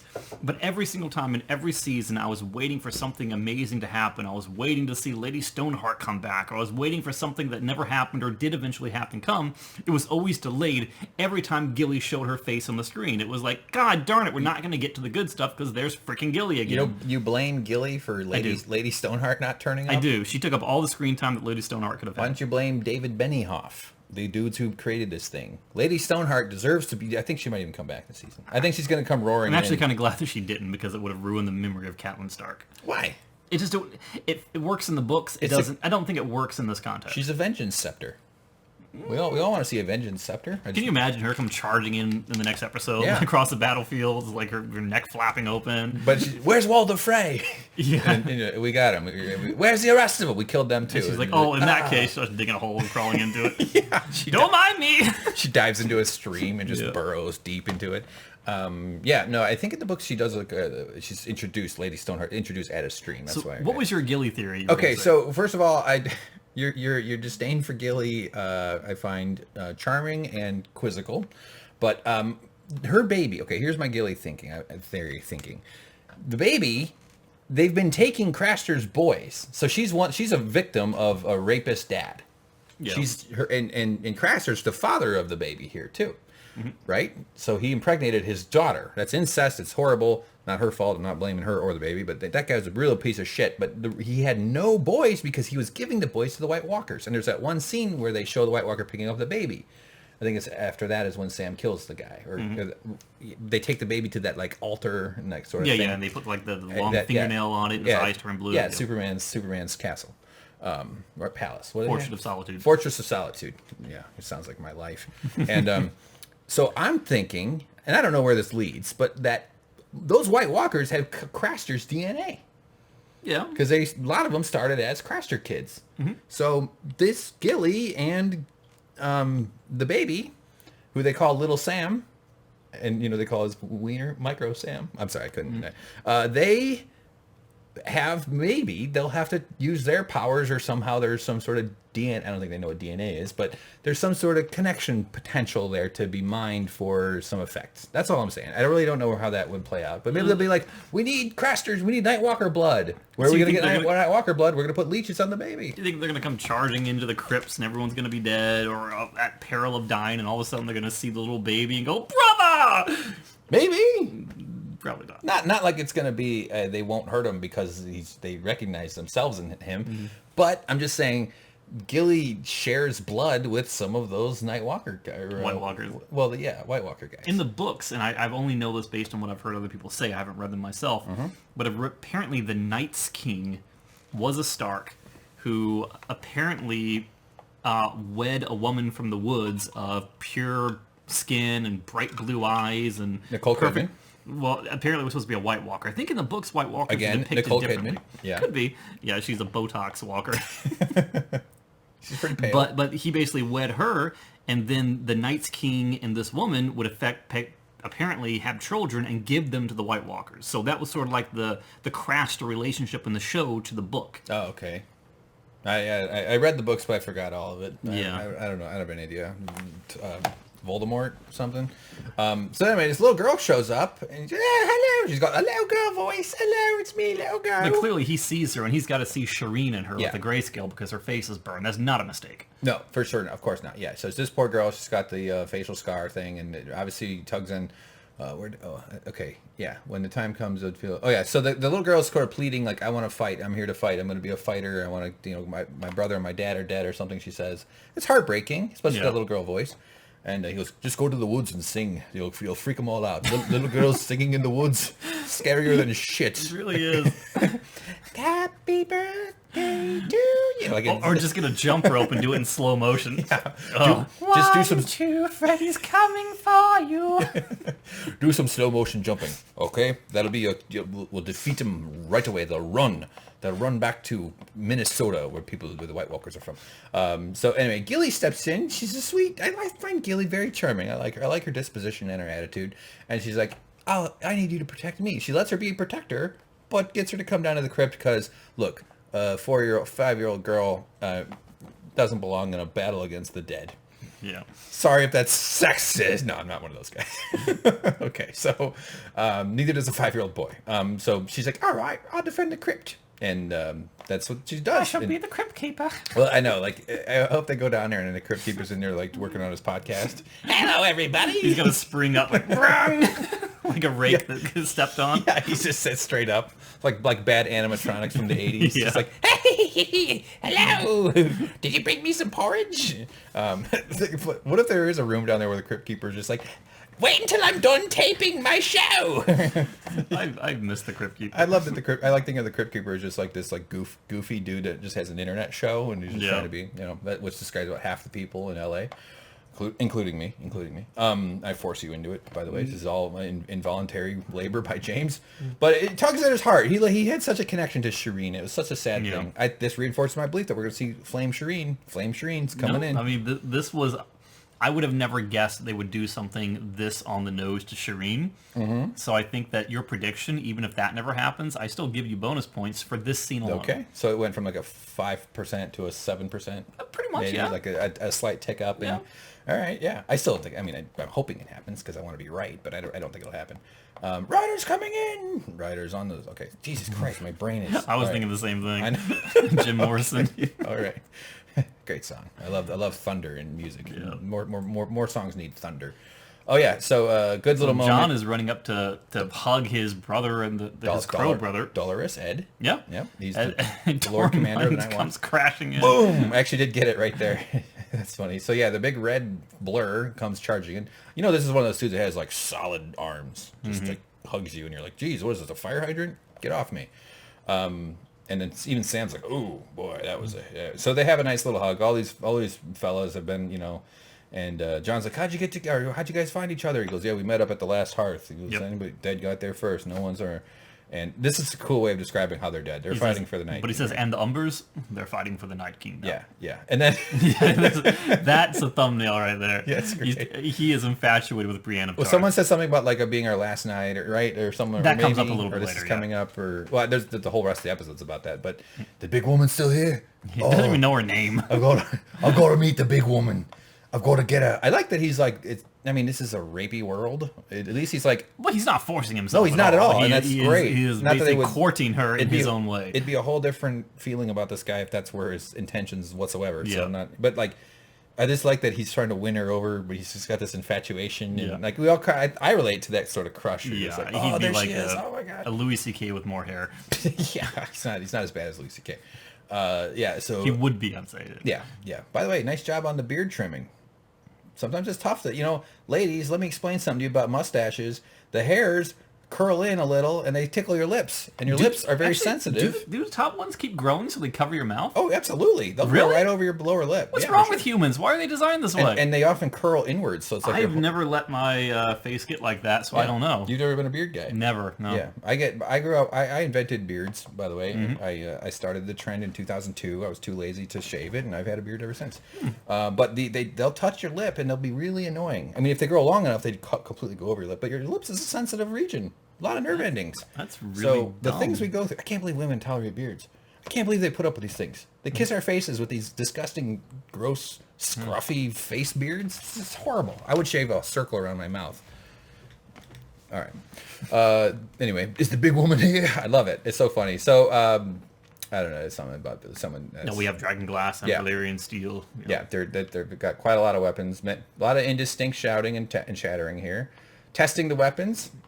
This is cool. This trebuchet is being launched. That's kind of fun. I like There's this really cool bridge that the I Unsullied are missed it. showing. So they're manning the whole field. They're Right. creating traps and they're creating like choke points. Yep. And they're really getting ready for big defending fight this place. And the bridge was neat. It was sort of a over the trench, Collapsible, and yeah. it splits in the middle, and then spikes pop up. Yeah. And I was like, wow, that's a cool idea. I like that. It's really smart. Of course, your grandma's coming over for Easter, and all of a sudden she's stabbed on your bridge. Yeah. So, oh no. And then they decide to play a board game. Yep. Now here they are playing Settlers of Catan. Yeah. I was And trying to think of a board game name, and I couldn't come up with This one. is the one I could come up with. Here they are playing Monopoly. But look at this. This is cool. By the way, these are boom times for the strategic map the placeholder So all that thingies, like guys. scaly stuff is supposed to be the White Walkers. This right? is the White Walkers. This And is then- each one's like a little gray So they square. intend on not just staying indoors; they intend to go out in the battlefield. Pretty much. I mean, that's what they're. At least that's how they've set up Yeah. this whole idea here. So yeah, they've got. Maybe they know where their trenches are and stuff too. The way I do it, I just shove all those pieces into the walls and just write dragon. Well, actually, I only have 2 dragons. You so like the dragons? dragon. Yeah, why dragon shoot them? Dragons and Yeah. Which we'll see a lot of dragon action. They won't be dragon ass. They'll be dragons. Yep. But here, this is a top down. There's the woods. What do they call the woods? I can't think. But it's not the exact. It's about half the size of the city, though. It looks bigger on the map in the opening. It's still. But what my point is, though, this is exclusive for the royalty to use. And hey, why don't you just give a little bit of that land for some beet farming? Okay, Yeah. Give everybody else a taste. You fucking rich pricks. So yeah, but wow, what a plan here. Look how huge those candles This are is like. compared to the armies. By the way, this is just a giant Yeah. iPad. Yeah. So the good- candles are going to burn the White Walkers? Yeah, those candles. They're giant globs of wax. These are all tactical candles. Launch a candle. Actually, wax wouldn't be a bad weapon. It's kind of non-lethal. No.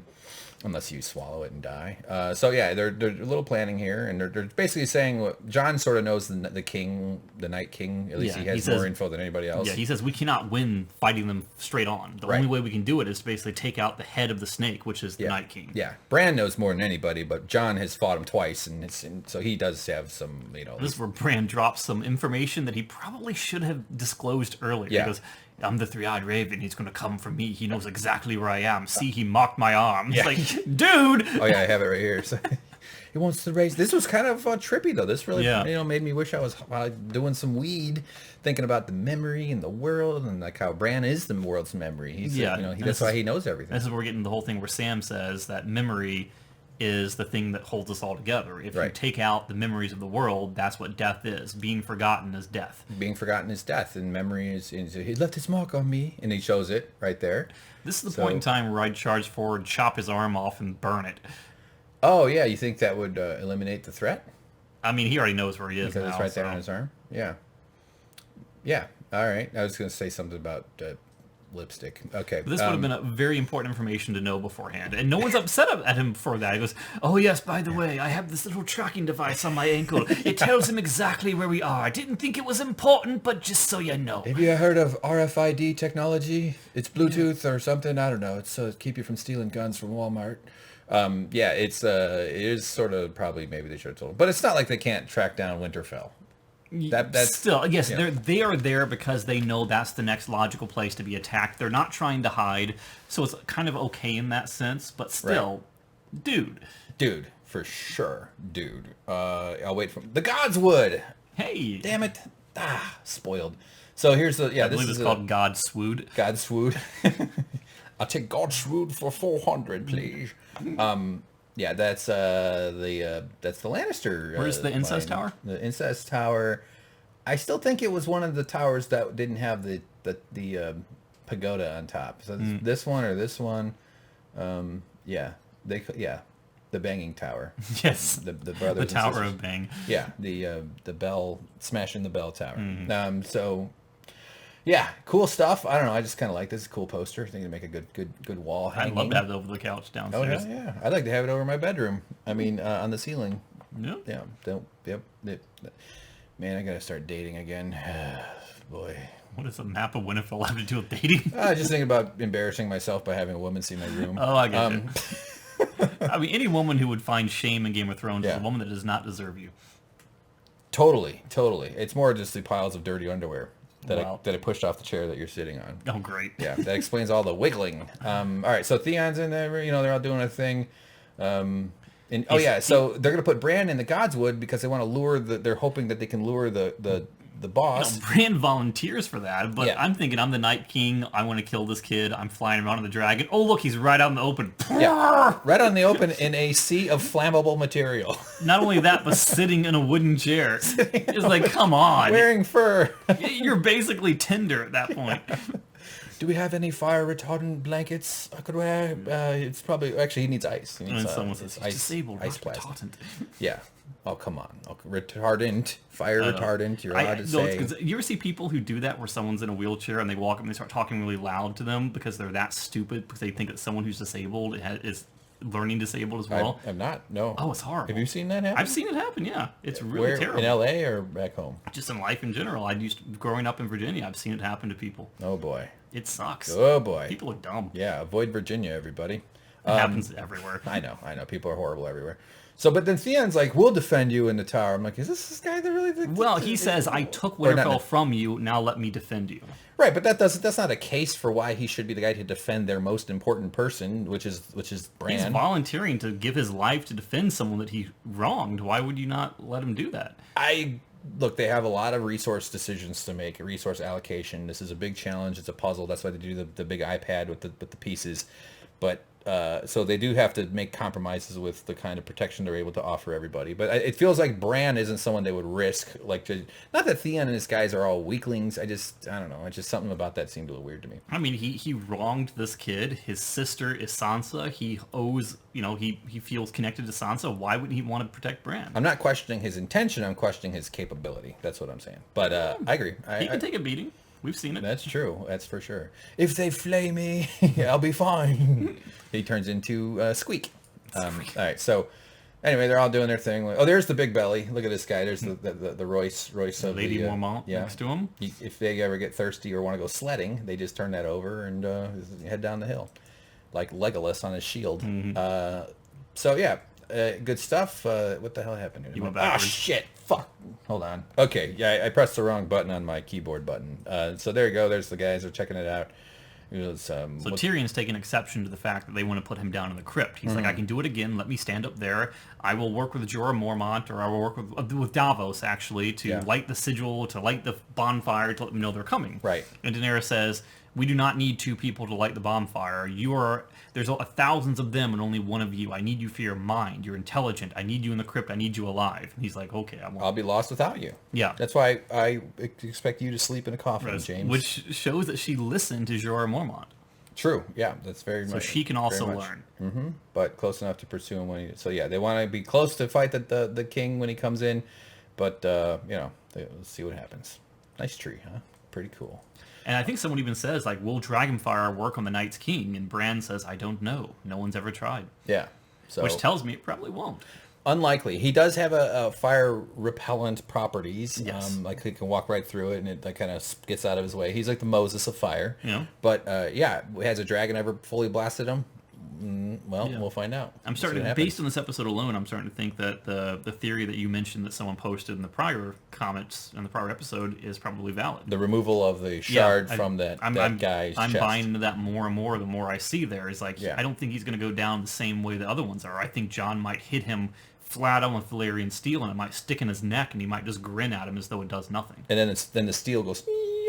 Yeah. cracks open. Yeah. I think that's going to be a big moment. Yeah, when he learns that it works on his lieutenants, but not on the boss man himself.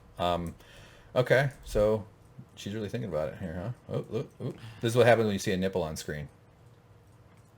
Can't not look at it. Impossible. Doesn't even matter if you want to or not. You just have to look at it, male or female. Nipple. Okay. All right. Jesus. Okay. So more of the they all kind of leave. Jon sort of dismisses everybody, but Dany sticks around, and her fellows hang back a little, and they're like, all right, well, okay, and then they all leave, and so Bran and Tyrion kind of meet up with one another, and Tyrion says, you've changed a lot from when I used to know you as a child. I hear you've been through a lot. Your story is more strange than others. You've been on a journey. Yeah. Yes, I'd like to hear your story. And he goes, well, it's a long story. And he goes, well, we're in the middle of winter with nowhere to go in Winterfell, waiting for our deaths. Pull up a chair, tell me. Trapped in a castle or something like that. Yeah. They have nothing but time. Yeah. So Tyrion is learning about Bran's journey at this point. He's a curious mind. He wants to know, and he also knows there's a lot to gain from talking to Bran, probably. Because once Tyrion knows Bran's capabilities, Tyrion can guide Bran to get information that they need that's critical to their success. This is right. Yep. And because he can apply it to in a more practical... You take Bran's power and Tyrion's mind, and holy crap, you've got the best hand of the king in the world. Hell yeah. Hand of the queen. Like that guy is winning on Jeopardy. Oh, yeah. I could win Jeopardy, I just don't want to. Right. Oh, shit, press the wrong button. Okay, so then we enter the courtyard. Miss Sunday is walking with one of Charles Dickens's characters again with the bowl of porridge. We have a little sweet connection between these two. They've been upfront about their love for each other for a while, so that's nice. It's nice that Grey Worm gets to be human, unlike everybody in the Unsullied, but at least he's the one that sort of gets to have a girlfriend. And these cute little kids. Oh, hello, do you have any bread? How about some crumbs? And they walk away from her without saying anything, as though they're afraid of her or they have contempt for her because she's an outsider. Yeah. She is not one of the Northern people, and that's the battle they're kind of fighting right now, trying to win the loyalty of the Northern people to have them on their side. But basically, Grey Worm and him says, Missandei, what do you want to do after this is all over? Where do you want to go? They're like, well, this won't be our home when this is over. We're here. We're fighters. We're warriors. Yeah. And the fact that the two children kind of scoffed at them shows that they're not wanted here. They don't belong here. Yeah. So she says she wants to go back to Narth. Yeah. It's where she's from, I guess. That's what I take. And so she wants to see the beaches. And she's like, we're peaceful. We can't really protect ourselves. Because my people are not peaceful. We will protect you. I will take you there. I will protect you. And then he smiles. We actually can see a smile out of him, which is second time he smiled. First time was the first time he and her had a little whoop, whoop, whoop, whoop. For those who have not seen this episode, another person very rarely who smiles in this episode. Can you guess who it is? Are you asking me? No, I'm saying to people who haven't seen the episode yet. Yeah, guess in the comments. We'll tell you if you're right. By the way, we're going to reveal the answer when we get to the point, because I have several screenshots of it, so it's okay. My people are not peaceful. We are warriors. We will kill everybody on your island. I will protect you. We will have babies. Well, maybe. But he can't. Well, does he have balls? I don't know. Yeah, well, you still got to get it out of there. Anyway, I want to say that at the time that they described what had happened to them, they said root and stem. So I think he's got nothing. Yeah, but root and stem, but that doesn't say anything about the cabbage. Root and stem are the same thing, isn't it? The balls aren't the root. The root is the... I think when they say both, they imply both. Yeah, you're right. Because why would you say like stem and shaft? Yeah. Yeah, that would be weird. Man, thank God I was born when I was, where they only circumcise you. Like, what the fuck was that? They circumcised me against my will. I'm not even offended by it. I did have a birth effect from it, or not a birth. I had a side effect from it, and I had to have surgery to open up the hole. Oh, very pleasant. Yeah, horrible story. But what are we doing circumcising our people? We're born with our bodies. Our bodies are refined machines from honed by evolution. Not that everybody's amazing. We're not all the Rock, but all right. So anyway, so now Sam, and by the way, the reappearance of our favorite dog, who I thought was dead, but is not. It's a ghost. Yep, I think this was just basically fan service at this point to tell them, oh yeah, he's still here. Yeah. We're not going to acknowledge him aside from the shot, but he's still here. I'm predicting Ghost and Nymeria have babies. Little incestual. It would be very incestuous. Because they are related, aren't they? That's okay. You know, maybe they're Targaryens. So Sam is confronting Jon, saying, have you told Daenerys yet your true name? And Jon's like, no, I don't want to yet. Great Jon. Whoa, is Kit Harington in the room? Yes. Look at my long claw. No, it's just not the right time. We're going to go roller skating. and then I'm going to take her to the park where there's a lovely gazebo. Did you know my beard is drawn on? I can't really grow a full one. My beard is eyeliner. I bought it at CVS. Long receipts. Those receipts are so long. Ever notice that? Yeah, so there's Sam. My John's no good either, by the way. So Sam is like, all right, yeah. John tells him he should get into the crypt. He's sort of like his Tyrion. Yeah, and he's like, you know what? Sam is kind of, not upset about it, but he's like, you do know I have a history. I'm the first guy to kill a White Walker. Right. I got cred. I killed Thens, and they correct him. Then. Does that mean that he only killed one? I don't even remember when he killed it. Do you recall the Then? Not killing? Really, no. Yeah, it must have been during some kind of violence. But Sam is trying to explain to them is like, that's his evidence for how hardcore he is. Yeah. I stole books. But he had to ask the queen for a pardon. I mean, it's a crime. Yeah. Like, it's risky, I guess. He would have probably been pretty badly punished if he'd gotten caught. So it's ballsy, I guess. But he stole books from the lab. That's so funny. But Sam really is. I mean, as funny as this scene is, he's probably the most important character in the entire show at this point. Whoa. Nothing. Because he's Gilly's boyfriend? Well, because he essentially told Gilly to go to the crypts to protect us from her. Right. Wait. But no, he was the one who came up with Dragonglass, who found out that was what killed the White Walkers. He was the one who found out about the lineage of Aegon Targaryen being Jon Snow, essentially. Yeah, well, she actually found the actual text. She found the word annulment. Because he was telling her to go through books. Right, but she's the one that located it. Had she not been there, he would have gotten to it. How do you know? You don't know that. He's Sam. He would have done it. Man always taking credit from women who do the work, man. Jorah Mormont of Grayscale. Yep. All right. So yeah, no, he's had quite an impact, and he's very important to Jon, obviously. But then they sort of teasing him about what they call him. Lover of ladies. So he and I have that in common. Slayer of Walter White Walkers. So yeah, now they're just kind of remembering. Remember all of our friends who are all dead now. It's just the three of them now. Yeah, Grand and player versus player. And when the third guy kind of walks in, they have to stop having their conversation because they're talking about him being Aegon Targaryen, and this guy kind of asserts himself in the middle, and they're like, oh, we can't really talk about that anymore. Exactly, yeah. Like Ixnay on the Aegon Targaryen. Yeah. But yeah, this is interrupting Ed. Because imagine what's going to happen when the North finds out Jon's a Targaryen. Their loyalty to him is probably going to waver. They hate Targaryens. Sure. Although they'll have conflicted feelings because they're not just going to immediately treat him like he came from there or something. So yeah, anyway, we get this kind of cool shot of the fellas looking over the ramparts. And then he has to admit that he's been dyeing his golden hair all this time. Yeah. He's been just rubbing soot into it. Yeah. Now, this is a sort of an important shot only because of the way the scene develops. Like, we have this wide shot of the fire, the two brothers, this Jaime and Tyrion hanging out by a fire, as rich people do. Everybody else is out working, and they're in there. To death out there. True, but they should be out hauling ass like everybody else. And getting drunk, or at least Tyrion is.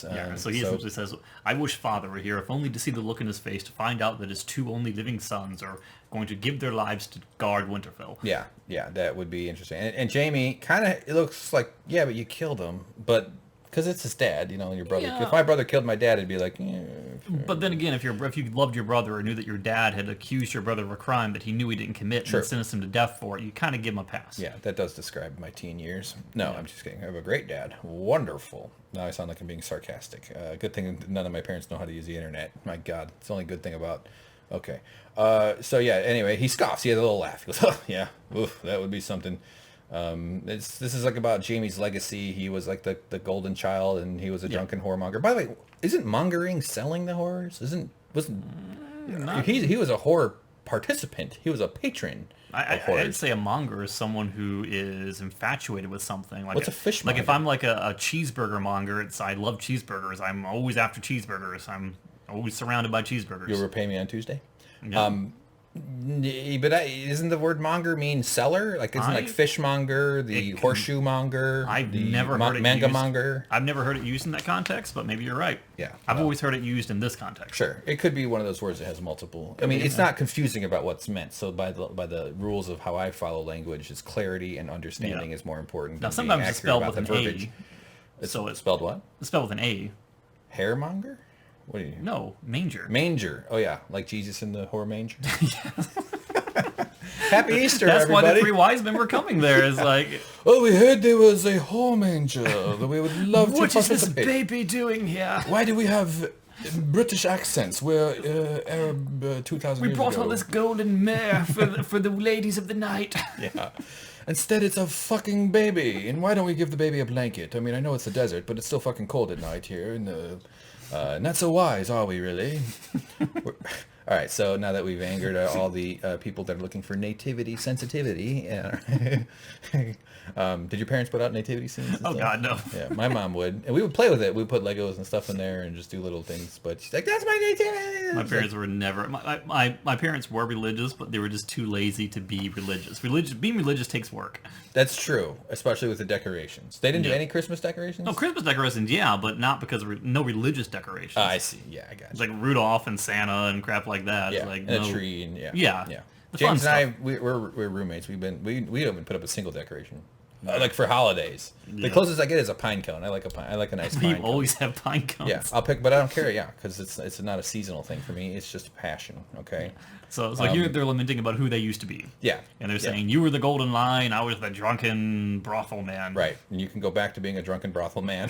Yes. And he says, not really. You know, it was much easier back in those days, but now my responsibilities are different. I have a different life. I can't become who I used to be. Yeah. He's like, the perils of self-betterment. Great line. Yep. Yeah. George R.R. Martin's a good writer. I'm assuming this is from the books. Maybe this is from, but they use a lot of lines from the books. Yeah. But there's a lot of nice flourishes, a lot of rhetorical flourishes in this show that I find well done, because they're also not too confusing. That's one of those things. Like Shakespeare, I was like, what are you playing a prank on me? This is ridiculous. So they're basically drinking to their last night on Earth, and then Brienne of Tarth and Podrick come up, and they're saying, oh, we're coming in not to crash on your parade, but basically we're looking for a warm place to sit because it's freezing out there. Nice big fire, and then Tyrion offers Bronn a cup of booze, and Podrick goes right for it right away, but Brienne stops him and is like, no, we got to fight tomorrow, and then he's like, and he's like, okay, half a cup. And of course Tyrion just floods it. He tops it off. Yeah, this is like, you could see it spilling over here.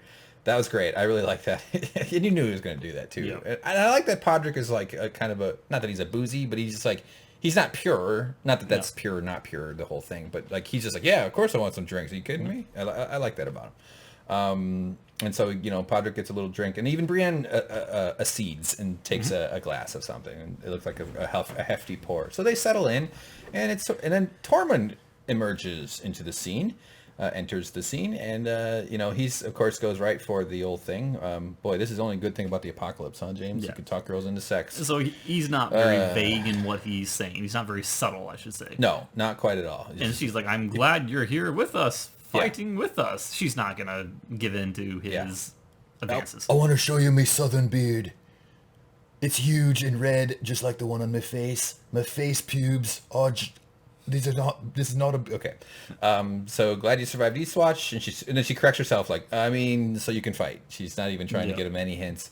I still think, and I think I share this with everybody watching, these two have to survive this fight so that they can have a bang session like no other. Brienne's not out there having any good orgasms. I mean, maybe she's handling it on her own. What if you have a situation where Tormund is out in the field and he's approached by Brienne, the White Walker, and he can't bring himself to bring his axe down, and he just lets her take him? So they can be White Walker lovers? Maybe. And have achy bone sex? Could happen. They always hit you in I the thought you were feels. going with she's a White Walker and he like has sex with her as a White Walker. God, no, I was like, oh boy, that's not at all what I'm implying. That's a lot to swallow, or a little to swallow, I suppose. Yeah, but I think it'd be lovely. These two, they're both big soldier monsters. They're both huge George R.R. pro Martin, wrestlers. His greatest thing is to set you up and get you right close to what you really want, make you think it's going to happen, and then rip it away from you. But he does allow enough of the resolution to be favorable. Like there is the occasional reunion.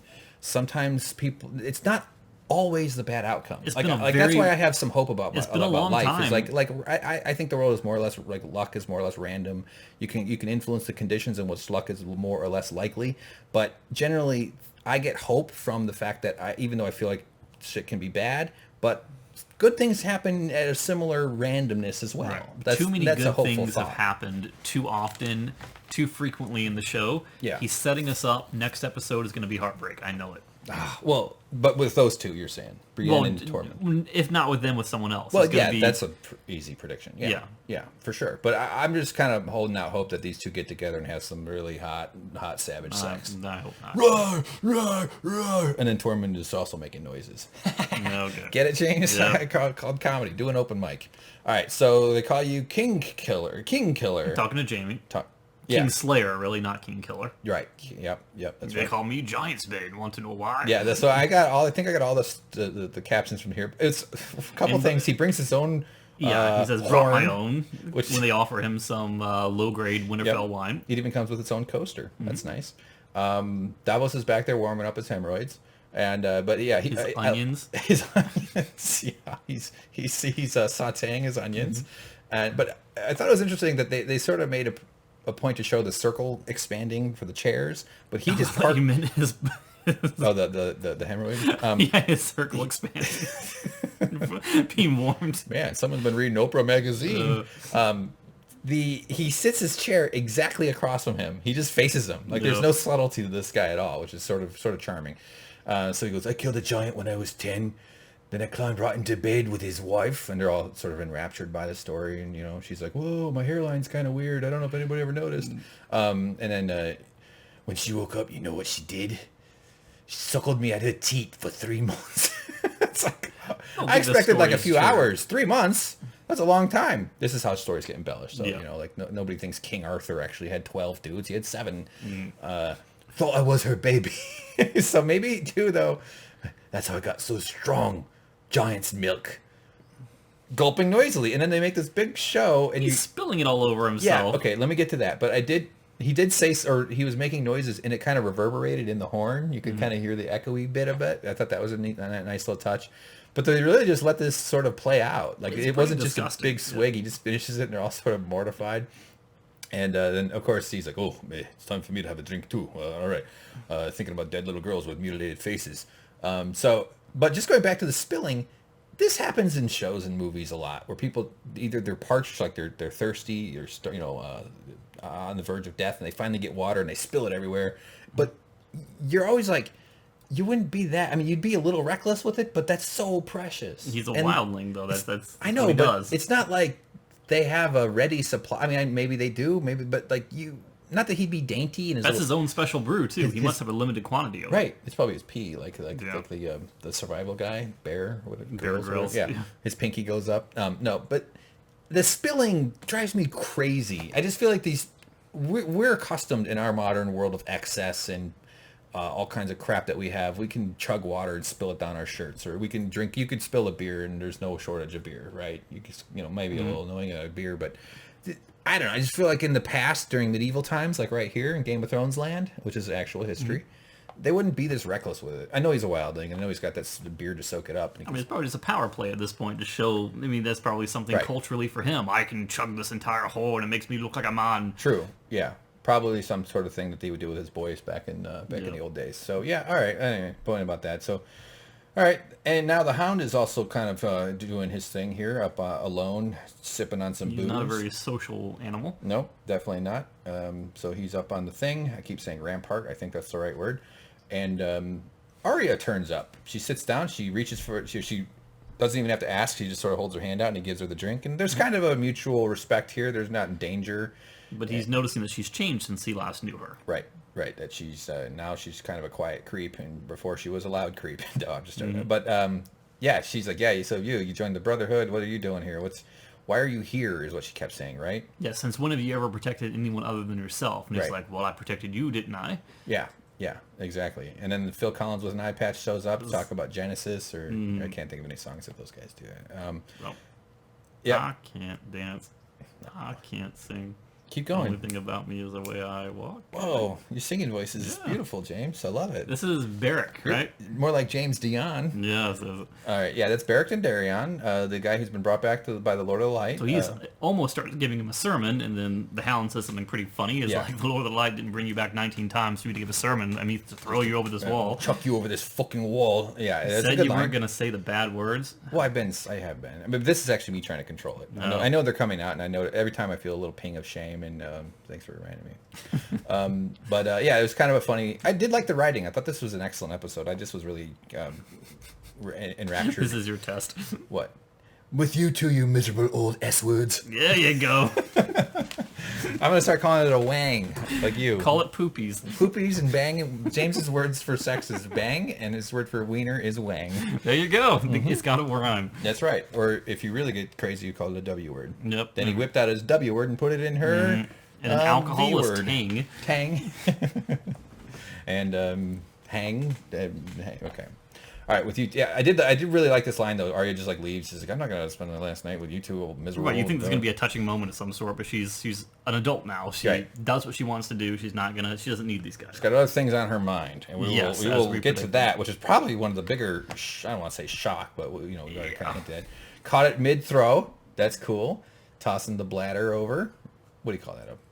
Yeah, I mean, canteen. Canteen has like a firm. Yeah, it's probably a bladder. Yeah. Or isn't there a word for that? Okay, so anyway, Arya's doing some arrows here, shooting at a thing. In the dark, nonetheless. Yeah. She whispers to herself, Hound, Cersei, Joffrey, basket of straw. Yes. Cersei. All right, so thanks for going with me on that joke. I like James, that one. appreciate it. There's her death wish. yeah. Death list. Basket of straw, post in the forge, tree by this creek, church. All right. So Gendry comes up. He's made her weapon for her, as he said he would. We've got this spear thing. It's like a stick spear. And we know it's going to have a big moment in some episode where she's about, something's about to happen, and she activates the spring-loaded thing, and it comes shooting out, because we know that's what it does based on the schematic she gave. The schematic looked like there were two pieces and an arrow. Yeah. Like it comes out of here. So I think the show is banking on you having forgotten that or not noticing that, so Right. it's going to be a big moment where she actually uses that functionality. I suppose it's a one-shotter, huh? You said you hope it has I'm a hoping chain. it's got a chain or a rope on it, so she can kind of retract it back in and use it again, but like I don't know. Like the Biocommando. What's that name? Bionic Commando. Bionic Commando. See? So he sort of tells her the whole thing. Filling in He's the asking her gaps, about yeah. sex or something. Like, have you been with anybody? The lady Well, did it she's to you? asking him why the witch wanted him, and he finally reveals that he is a Baratheon. Oh, yeah, that's right. She didn't know that before. He's like, why would you want your blood? What's so special about you? Yeah, You're just a regular person. This is information basically filling in all the cracks. Right, yeah. She makes his face. Wow. And he didn't know either. He's like, yeah, it's crazy. I don't know, man. It's crazy. She put leeches all over me. I think even they say he put leeches on his wing. Yep, right there. Of course I got that one. Yeah. Wait, this is a direct quote from my OkCupid profile. It's one of my stock jokes. It's always all right. So then she starts inquiring, and now I'm like, okay, James was totally right. I still was like resistant to the idea. It's creepy. Not that I don't want her to have. I think that sexual fulfillment is part of a healthy life. I think that that's one of the major losses of humanity is that we're burdened by puritanical thinking that decouples us from our instincts and our humanity, which is part of that is sexual expression. So I'm all about it. She was legit a child when we first came to know her in the show. Yeah. So it's creepy seeing this progression. Creepy, yeah, but it's not. Yeah, it's like if your sister were 18, you wouldn't want to see this kind of thing in a scene. Right, agreed. And I know the thing like with fathers of daughters, they have to reconcile that eventually their little girls grow up, they become women, they start having sex, and then like they meet the boyfriend, and then you have to be like, I know you're banging my daughter. Like they have to deal with that, which is. And there's a healthy way of saying she's an independent human. She deserves to have sex if she wants to. Of course, there's risks, but there's also upsides. I hope that she's safe, and I hope that she's happy, and she finds some girthy wieners out there, you know? But it's hard to watch a little bit. It just is. It's kind of like, oh, boy. This is because I've never been pining. Like, oh, I can't wait to see Arya's boobs. Yeah. Well, I don't think anyone's ever said that. Exactly. So this is a way of opening up this conversation, though. So, who you been with? How many girls? He said like 2 or 3 or something. Yeah, 3. This is where I was hoping the door would fling open and the Night King would come charging in like, ah! It's actually 5.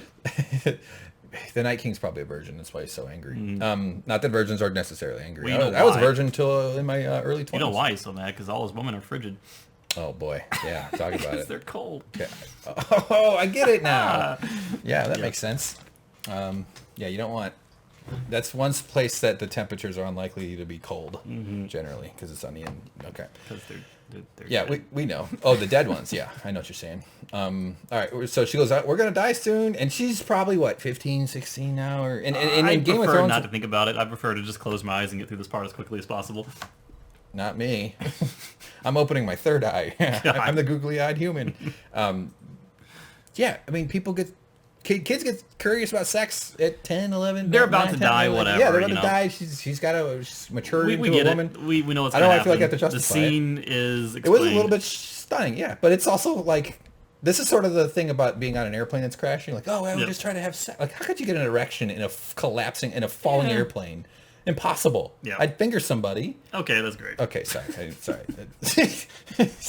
I love how you're lingering on this scene. Okay, well, no, it's not. Okay, so then I sort of avoided the screenshots here. I didn't start pounding away on the print screen. That's Gendry's job. So, anyway, and by the way, good fella, by the way. You know, if you're saying lose it to him, he seems like a solid guy. The one part that's kind of interesting is that he sees this. We don't see the front of her stomach, but we know that she got stabbed many times in the gut because she's Iron Guts Arya. Yeah, and she's been... So he's now realizing this isn't just some rich girl. She's been through some crap. Right. Yeah, she's had a lot here. And I wonder what he thinks. Like, oh boy, Ned Stark, I'm going to report him to DCFS. Yeah, he just throws up all over himself immediately. Whoa, I thought scars were sexy. But, oh yeah, so we had a little glitch with it actually froze. You wanted to go back and rewatch the scene multiple That's what it times. seems like, but so we did have to go back. I'm sure that's the one place it glitches.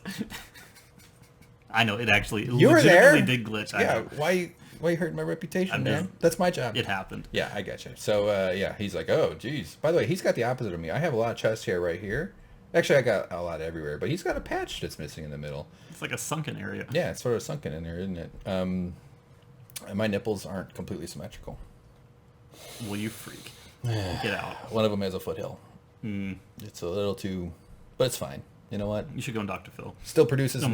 Mari Still Povich. produces giant's milk. Mario Povich, the one who, he's You like... are not the milk. No, before he started doing the whole paternity thing, he would bring people on with disabilities and like physical malformations and things, and he would use it for self-profit and gain. Yeah. It's kind of disgusting. Exploiting their pain. Under the But they guise of showing sympathy. Right. Yeah, that shows, man.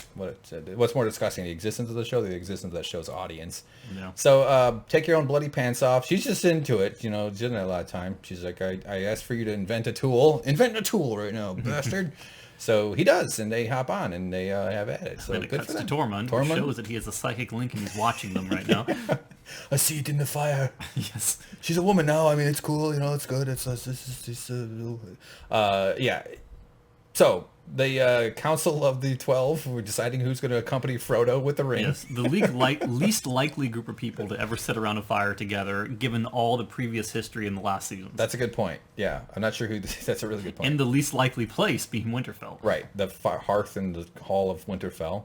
At one time, I'm trying to remember who they're talking. They're kind of cracking jokes. They're I basically think. saying, "Can anyone here sing?"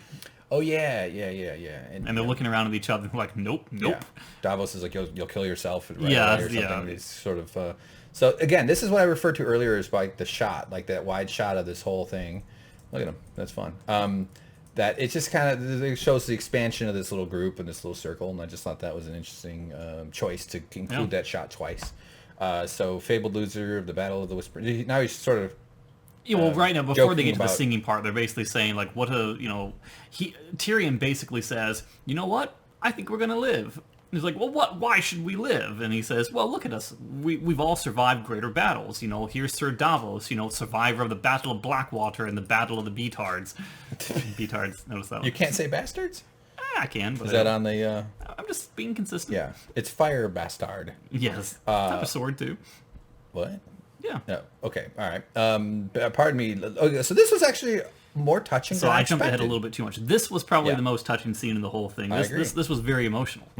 Yeah. This is even more touching than Gendry and Arya touching each other. So Tormund... they say he said sir. He goes sir. Which means Brienne, knight. Which I guess means knight. And I was thinking because in Star Trek Voyager, they when Captain Janeway will say something, they'll be like yes sir. They'll call her a sir. No. And I was thinking like that just must mean like they're all called sir because they're like at that level of knight. I never even knew she wasn't a knight. Yeah, no, I just assumed... she always wanted to be one. She always wanted Right. to be a guardian, but they would never let her be a knight because she was female. Right, 'cause she's and it was female. always something that kind of was held over her head. It was a sign of anger and shame, sort of like Or just being excluded from something that you deserve. it's sort of like living in a state as someone who can't get married because of their sexual orientation. birth. Yeah. You know, Yeah. Sure. it sucks. It's an unfair restriction. There's a debate about women in combat. You can get into the nuances, but this is not that. Well, you know why they don't let women in combat? Why? They kill us all. They're too dangerous. I don't think anybody should be in combat. We should end war. Enough of these fucking... The only people who should be allowed to die in war are the assholes who start them. George Bush should be rotting in prison. All right, so there's Brienne. She sort of just puts up kind of a front, like, yeah, I don't really care much about it. It's not exactly. I wasn't really interested. She's lying because she's lying to herself, trying to make herself believe she doesn't care, but she really truly does. Yes. She's being defiant because that's how she's managed that injustice throughout her life. She's accepted that it's never going to happen. Right. And then, of course, the outsider, who oftentimes outsiders have a little more clarity on the situation, and his kind of a direct, simple way. He's just like, fuck tradition. He legitimately doesn't understand why she can't be a knight. Women can't be knights. He's like, they're kind of explaining it to him because these are all weirdos to him. He's not from their people. I'd knight you 10 times over. I don't think knight is the word he wants to use. Yeah, probably not. Mount is the word I think he's going for. 10 times, by the way. That's my record is 7. Yeah. So then Jaime reminds him that any knight can create another knight, just like the Night King can make other whites. Yeah. Any Night King can make a white. I just have to touch you with my night finger. Wow, the Night King and the Night K-N-I-T King. And then this is where Jaime starts working on his night moves. K-N-I-G-H-C. Bob Seger, right? Exactly. Yeah, no one gets that. Bob Seger's great. Yeah, I know contemporary references. It's like that old time rock and roll. Yeah. Podrick looking on, going, yeah, this is interesting. I'll just be Podrick. And she's kind of like going, wow, really? This is actually a thing? And then she accepts it. It takes her a long time to actually stand up until they start nodding at her like, yes, this is really happening. Right. She can't reconcile in her head that this is a thing that's actually happening to her right now. Well, she risked accepting sincerity or allowing sincerity to enter the room, because they're having sort of a jovial, not per se like a fun night because they're about to all die, but they're sort of in a tone of like drunkenness and like making jokes, kind of teasing each other, and then all of a sudden you have to bring up a bunch of... This is like if you're at an orgy and you're like, hey everybody, I got cancer, you know. Yeah. Can you imagine how awful it would be if he like raised the sword back up and started laughing and goes, she really thought I was gonna do it. And then he smacks her on the butt. Get out of here, woman! That would have been... Yeah, I think I'd be done with Game of Thrones if that had happened. Right, probably so. It would have been... I mean... But this is people are mean. And then Ashton Kutcher comes out. Yes, a very emotional moment where he actually does the whole speech. The music gets very touching. And she embraces the formality. She's very like into her military been a whole lifetime training. Coming for her. Yeah. In the name of the warrior, I order you to be just, or something. In the name of the father, you shall be, I don't know, work at Office Max or something like that. And in the name of the mother, you shall defend the innocent. Which, by the way, how many of the knights are defending the innocent? Yeah, exactly. Some of them. I was thinking the same thing. It's like, you're a knight, Jaime, and you do nothing but exploit and kill the innocent. Right. This is also shows the bullshit of a lot of tradition too, where it's kind of like we will tell ourselves these mythical lies. I think America is struggling with that right now. We have this civic religion. Oh, the founding fathers. Oh, America was a good country. Oh yeah, slavery was sort of bad. But it's like, no, we actually have a lot to deal with. And if we were more brutally honest about the truth of what this country is dealing with right now, we like to shield ourselves from those lies. The mythology protects us from the truth because the truth can be painful. And that's true in a lot of these kind of cases. But that shouldn't take away the significance of what Brienne is experiencing right now, which is acceptance and sort of like women suffrage. She's getting... This is sort of like the first woman to become president, the first voter. You know, like they didn't get the same rights as men. I mean, that's an injustice that is not corrected fast enough, but it is being corrected in this case, at least.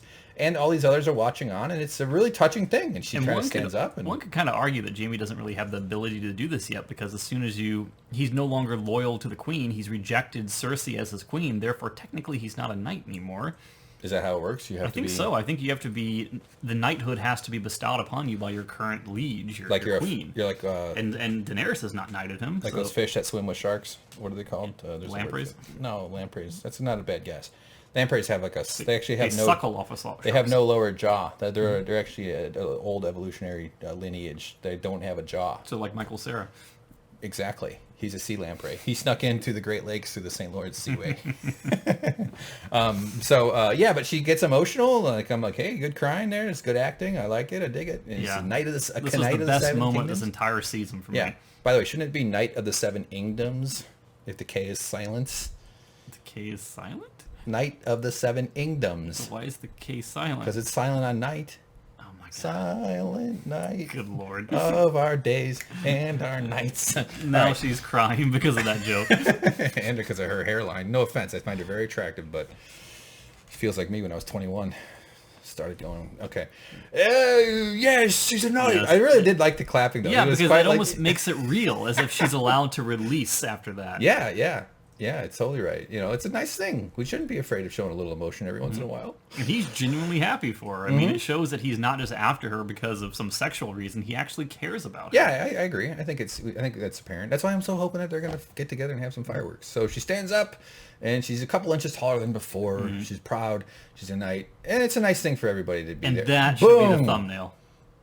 No, well, the thumbnail's going to be us on the Photoshop. I can Photoshop us, but this is a spoiler. I don't want to put spoilers on thumbnails. Showing her happy is a spoiler? She's crying and she's happy. That means something happened. That's a tonal spoiler. Here we go again with the spoiler talk. It could be. You know. James, grab your sword. Let's talk spoilers.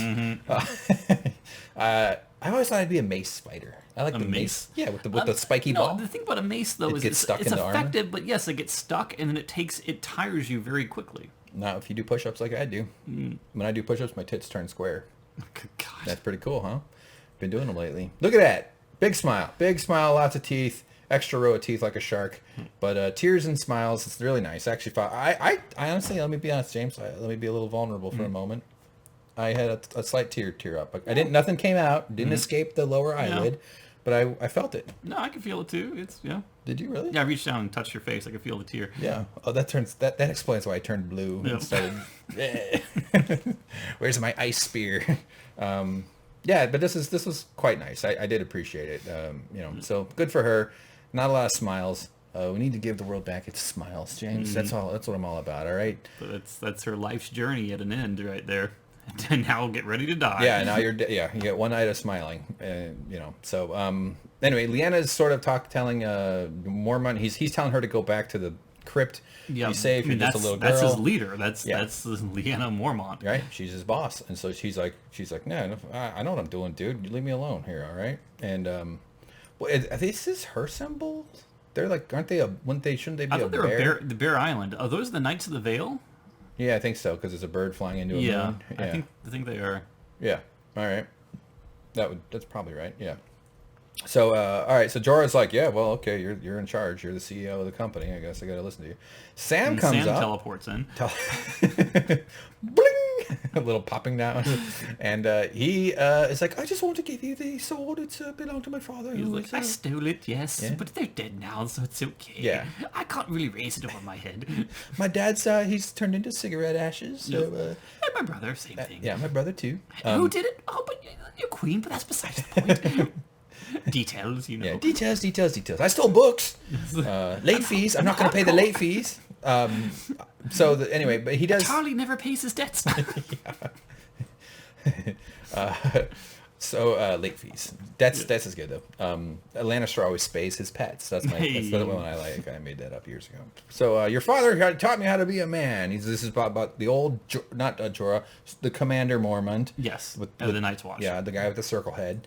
And he goes, so I want you to have this sword. I'd be an honor if you wield it for me or something. And I wanted to get a good shot of that. So yeah, look at that, cool detail. Lots of good etched metal. And it's very fitting. Just imagine, like, now you have Jorah Mormont on the field with a Valyrian steel sword. He needed a weapon. He didn't really have one before. This is fitting. And it's a big broadsword. It's like what Ned Stark had. It's like one of those massive two-hander swords in video game parlance. This is setting the stage for an amazing third episode. Yeah, he's going to be swinging it around. Although he's kind of old. I mean, let's be honest here. I know he's a big, tough guy, but, I mean, he was the old guy in Downton Abbey. I never watched Downton Abbey. You missed out. Check out our shot by shots for Downton Abbey, everybody. They're wonderful. Who's Mary gonna marry? Oh my. Anyway, Sam even says, like, I can barely hold it up. He's like, I can't even. It's not. And then it's Gilly not says, "You got that right." From the crypt, so like a distant, it's echoing from down there. You should see him try. He can only get an erection when he's reading. All right. Why do you think I have a double chin? Because he's got a double disappointing boner.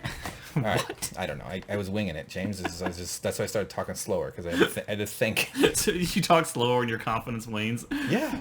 I wouldn't say I have confidence on speaking fast. It's just more as I'm desperate for attention. And, there's a massive deficit of validation in my soul. It never ends. It's all just what a mistake pursuing the career I've chosen. I think Sam's look is perfect for this. Yeah, sorry. So he's like, oh, the poles are frozen. No, that's not what it, but he looks back and says something like, sure, would be great if we win, or something like that. Right. I hope we win. Yeah, basically, like, this might be the last time we're seeing each other. See you later, pal. And he's like, I'm giving you my power up. Use it to win. Right. Yep, that's pretty much it. But at least the sword, we're all kind of curious what the sword's destiny was going to be. I assumed they would melt it down into arrow tips, because that would make more sense, but no. If you think about it, Jorah and Sam have, history, because Sam was the one who cured him of his grayscale. Sam, it's fitting that he bequeathed that to Jorah. Yeah, Sam is his doctor and his armorer. So very good. Now we're back into thing. Okay, so now this finally. This is what I thought was prior before, where they're basically trying to break the ice or break the silence. Can anyone sing? And they look around and no one's like, no. Like you said, Davos says, oh, do you want to kill yourself if I did? Yeah. And then out of the blue. All right, so you sing a lyric, I'll sing the next one. Go. Okay. High in the halls of the kings who are gone, Jenny would dance with her ghosts. You're the next one, James. Go. I don't sing. The ones she had lost and the ones she had found, and the ones who had loved her the most. What did this remind you of?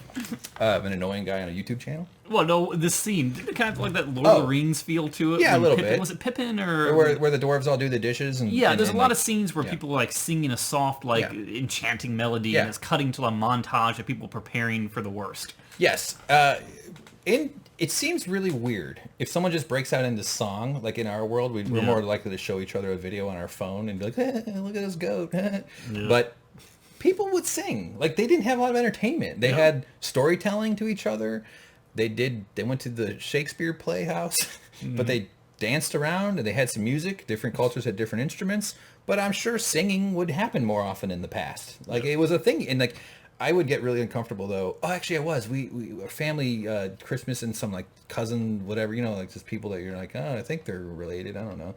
But they had these kids and they started, like, the boy had a guitar and the girl, and they sang, and I was just like, oh, we're all sitting around watching people sing, like a bunch of fucking weirdos. But they were decent, and it was nice. It was nice. It's a little bit different when you have, like, anytime you want, you can pull out your phone and just bring up Metallica. It's like, no, shut up, kid. Here's how you do it. I like that. And just play Master of Puppets. You chose Metallica as your example of, like, what we would do for music. Go Metallica. Hey, Grandma, did you hear the latest Metallica? You go to church. Shut up, everyone. I got this. I got Enter Sandman. Listen. Now, what I was hoping during this scene was that Jaime would just, like, reach across for his wine glass and his hand would fall off again and just go bang on the table, and then it just all quiet. Just so they just keep doing that gag over and over. I love that gag. Yeah. He's okay. So then this is sort of the montagey moment. This is Magnolia, where they all start singing. You know that scene where they show the different characters in the movie. Look at Sam. Look at Gilly. These are the DNA of the Night's King people. These are the White Walker DNA carriers. This is important. These are more important, sneaky importance here. Yes. And Sam's like, I wish I still had my sword. Yeah. Now I only have one sword to play with, and it's Micro Sam. Little Craster boy is grown up. He no longer looks like Casper the Friendly Ghost. He's turning into a toddler or something, or whatever that is. He's pretty much like a slice of turkey and tomato.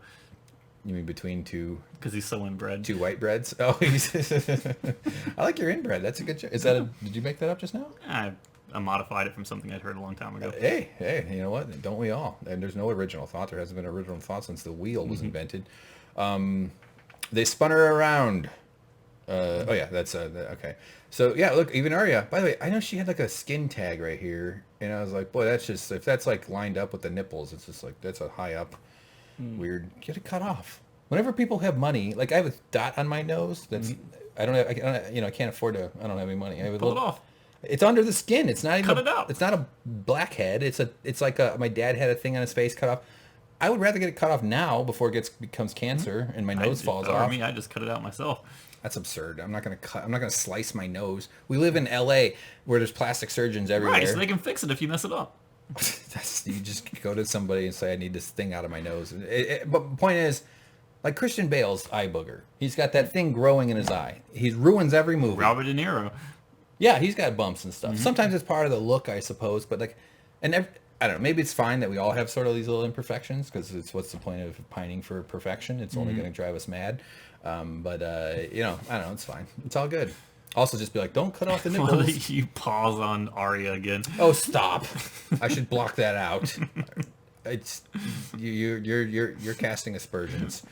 These two, oh man, might be their last moment. They really do care for each other. I love it. They're even more so now that they're kind of feeling isolated in this weird land that they're stuck in. Yep. But he's off to war. And he gives her a big smooch, hand on the head, and then he turns and he leaves. And she's like, oh. This is like a sonata of lost to come. Never wanted to leave. Right? You want to sing it? Last chance? Not really. Even Metallica voice? Never wanted to leave. Oh, that was pretty good. That wasn't. All right, so now we're the Crypt Keepers does this podcast. we're the burial ground of all the Sean Beans. And Dany, we kind of know what's going to happen in this scene, right? Were you thinking like, oh. Yeah, he was obviously going to tell. I mean, what I thought was going to happen, and this is going to sound arrogant, but what I thought was going to happen is exactly what happened. Well, that's not arrogant. That just means you have an astute ability. I'm wrong a lot of the times, yeah. But here I thought he was going to tell her, and she was going to take it wrongly because she was like, well, that means you're heir to the throne. Right. And she's going to be threatened by it, and that's exactly what went down. Yeah, right. Because she is power hungry. Sure. I thought this was going to happen when we came up, especially when he goes like, yeah, this is Lyanna. You go, who are you looking at? Lyanna. And you go, my mom. And your brother was my dad. So. Yeah. And she didn't even know the truth about her own brother. She thought he had raped Lyanna. So this is sort of like a reconciliation in her mind, but instead of going to that as a happy thing, she focuses on the fact that he has rightful... Right. Well, she explains his character, though. He was like a good one because the Targaryens either seem to be horrible, mean monsters like her brother or kind of like decent, power mad, just people like her. She's like, you mean like decent. Her father, yeah. Well, you say she's evil like the father, good like her brother. Her brother wasn't good. Rhaegar was very good. The guy trying to sell her into slavery? No, she had many brothers. I know. Rhaegar was one of them. Okay, well, the one Viserys was the evil one. Yeah, that's what I'm talking about. All right, fair enough. But there's a dichotomy within the Targaryen line. Mm-hmm. There's the goods and the bads. There's iguanas and there's mean iguanas. I don't know why I was trying to think of lizards. Gave money to poor children, and then the thing is, and she's like, and then he raped this Lyanna? That's kind of crazy. Mm-hmm. She's sort of like, it turned out he was really a monster. So Jon is like, no, actually he wasn't. That's the rape thing is actually made up. That's not a real truth. They were married. So he explains the whole thing to her. She actually had a son. And there's a moment where you can tell that she puts two and two together, and you can see the look in her face change. Look at the wolf. What's she holding? Is that a... She's giving you the finger. Yeah, it looks like she's going like, yeah. She's like, this is what I think of you, Robert Baratheon. I know you're down here looking at this. I told you not to point a camera at me. This candle is burning my hand. This hurts. Ow, my finger. It's like, talk about a really morbid candle holder, by the way. Yeah. All right, so... John's telling her the business with the flicking off behind. Again, like the thematic part of this whole episode is like filling in the gaps, information that we know that needs to be disseminated to other characters who need to know. This is the biggest moment in terms of that. Huge moment. My thought was, this is a giant bomb to drop on somebody. They got enough stress on their plate right now. A lot of S words are going down real bad. Yes. Not S words, plural, singular. And it's going to get messy real quick here. They all need to be on their best. I would have waited. What difference does it make if she knows this right now or not? If anything, I would think it would be emotionally and kind of like get in her head, and you just like you're messing with her right now. I mean, she asked. She's like, who are you looking at? Oh, it's Lyanna Stark. Oh, are you the actual heir and a competitor to me for the crown? She did not ask. He volunteered. He could have not told her. But he's also very honest and doesn't want to withhold either, which is a good boyfriend move. But even so, like, just wait till the fight's over. It's like, you have the argument on your way home from Christmas, not on your way to Christmas. You get what I'm saying? I equate going to Christmas with family to being invaded by the army of the dead. So pretty much. So the last thing she did was she bled to death. But this all helped me understand this whole thing because I was so confused about who he was for a while, because I'm a nitwit. She bled to death on her birthing bed, and the last thing she did was to give her brother, the boy, to her brother, Ned Stark. And now she's really figuring it all out to raise as his And bastard. that's when she realizes. My name is... Ned Stark. My real name is Jon Snow Bastard Ned Stark. There you go. Aegon Targaryen. Boom! And All right, immediately, James, exhale sharply. Come on. she thinks of herself immediately. She thinks of her rule. She thinks of her clutch to the Iron Throne, which is one of the many reasons that she's going down a path I really don't like. Okay. She thinks of power beyond all else. Well, she questions it. First, she's like, wait. She doesn't want to believe it because she knows that if it's true, then he's a threat to her. But that's also the right reaction. Like, if my first reaction would be like, you're joking? Are you really serious? You're not kidding? My brother told me that when he told his kid he was going to die, you know, you have to explain to children they're going to die someday. It's just one of the joys of being a parent. This kid started going, tell me you're kidding! Tell me you're kidding! He freaked out. Wow. I wish I had it on video. It would have gone viral. So why would you film that moment when you tell your kid he's going to die? Hey, that's what an exploit. Okay, why am I... Like that one video I saw one time a long time ago where they tell... It might have been a movie or something, but someone tells their young child that there is a spooky skeleton inside of them because they were afraid of a skeleton. They goes, you shouldn't be afraid of him. We all have a spooky skeleton inside of us. And she was like, ah! Yeah, if you're scared of skeletons, the worst place to find out there is a skeleton is inside you. Yeah. Yeah, that's no good. So she questions it, which is what you should be skeptical of a big information. Like when someone gives you a weird fact, you go, really? That's what? You're not joking? That's serious? How'd you learn that? What do you know? What's your... But he says that, you know, he's pretty persuaded by it. He goes, it's true, Dany. And she's like, really? Your brother, your best friend are telling you this? And, you know, but it's true. It's the thing. So then she, you know, explains... This is what you're saying. Yeah, goes her right first thought goes straight to, how does this affect my claim to power? Yeah. The male heir, and this is the male thing. That's why my prediction is that she's going to be on the Iron Throne, mostly because I think that George R.R. Martin wants to show women upending the system a little bit. I think that's a big theme in the entire Game of Thrones universe. I think she'll die, but she'll die in an honorable way. Right, and then he'll be the one on the I think he'll abdicate. I don't think he never wants power. So then who will be? Gendry, probably. Really? Gendry and Arya. I'd like to see Gendry on the throne. Yeah, that would be all right. She could stand there next to him like he's her mountain. She's his mountain. Or maybe just say, have a democratic election. Who knows? Yeah. That's not really Westeros style, but who knows? We have found a scroll. It's the Constitution. Like, look, it's also a really horrible document, but it's slightly better than the other governments what if they in just the late decide- 1700s. What if they decide they don't need a king?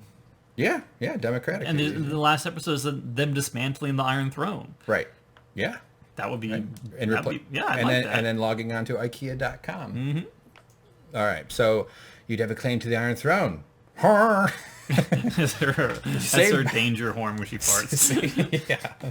That's Sam's fart.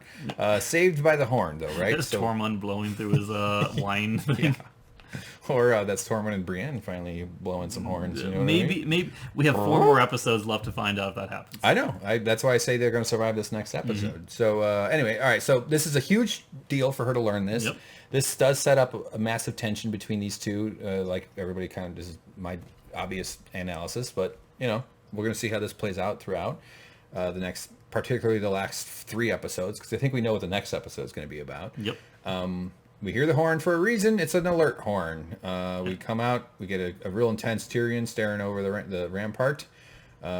Put the dragon glasses here, not up on the top tall ones. Go to the part where they would climb. Yeah, that would be where they would come over. Yes. It's like, quick, build a dam. Where? In the sky. No. Now, if a White Walker sticks his hand over top of some dragon glass, is that going to kill him? I don't know. Yeah. Is he going to shatter from that? Yeah, I don't know.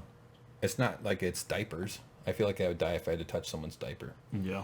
The only diaper everyone touches is my own eventually. Or maybe my wife's. If I have that rich wife, I will change her diapers. Yes.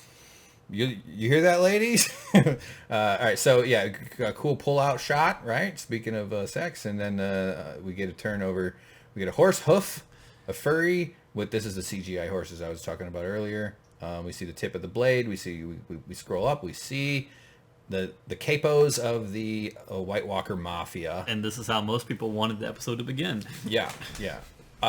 It did seem at the beginning of the episode that they were going to turn to this really fast, but I'm kind of glad this played out the way it did. A lot of things that needed to happen happened. So I think that they have fully set the stage for pure action from this point forward. Yeah. Yeah. So here's the ending here. Look at them go. Now, one thing you pointed out, James, was who's missing from this? The Night King. Right. Which I'm guessing in the beginning of the next episode next week is going to be coming down on the dragon. He likes to be on his dragon now. He's on an Uber now. He's he dropped someone off at the Quiznos, and then off he goes to his next delivery. This is intense. So here they are. They're amassed.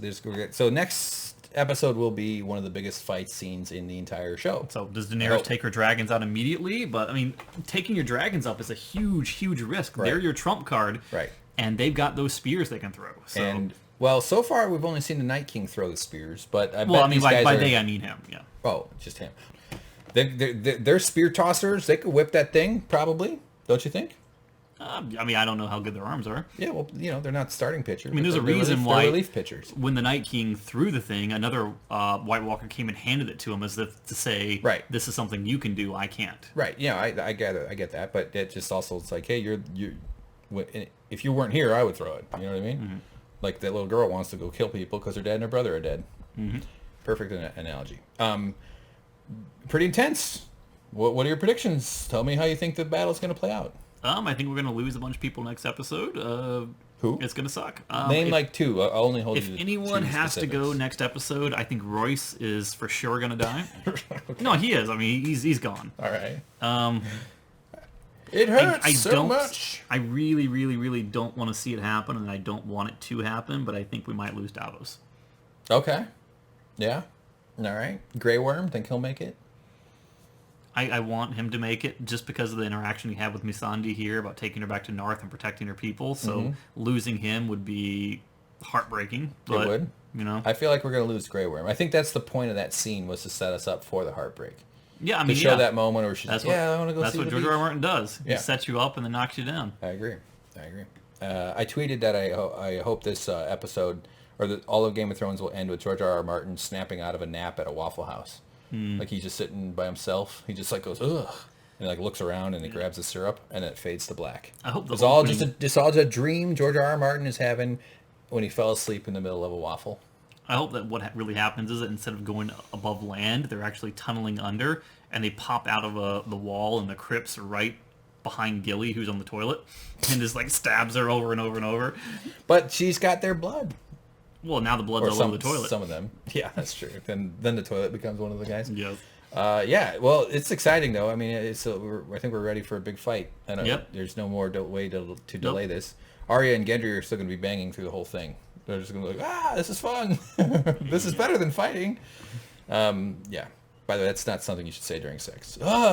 This is better than fights. Yeah. This is better than violence. Yeah, I don't know what else to say. I really enjoyed this episode. I really think this is a top episode. The calm before the storm. It's very much that. A lot of humanity in this episode, I felt. There's just that, I don't know what I would do the night before thing. I feel like it'd be impossible to sleep. That's the thing that they're like, okay, well, we better go to bed. We're scheduled for a 6 a.m. wake up. But they don't know when it's all going to go down. No. You'd think they'd have like an alert system, some sort of like... Well, they do, the horn blaring. I know, but like a scout, in Lord of the Rings with the signal fires? Or well, that's what they said at the very beginning. That's what Tyrion wanted to be up there to light the signal fire when it came time. He says Davos is there. They don't need the two of you. From the castle. I'm talking about like there's mountains in all directions, or there's landscapes to have people, scouts. You'd have a party...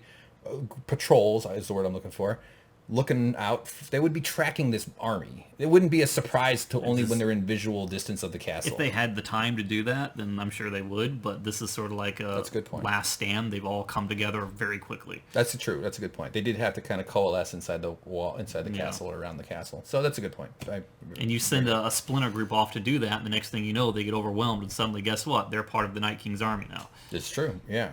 That's true. Oh, so everybody who dies next will also they still get acting roles in the next episodes. Yeah, I mean, and that's Davos will be storming down. Oh man, we're gonna see the frozen onion. When will we see Zombie Hodor? I really hope we don't. I know we probably the chance of that happening is kind of escalating a little bit, but I still would put my money on no. And what will his name be? Zodor? Zodor. Yes. Zodor.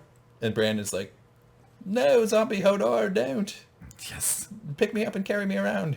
Man, that's going to be nuts. The giants will be there. You know, it's going to be wild. It's going to be probably one of the craziest episodes we've seen. Well, one of the giants reach up and grab the small dragon. We're not going to kill the big dragon yet. Or if, you know, but Drogon?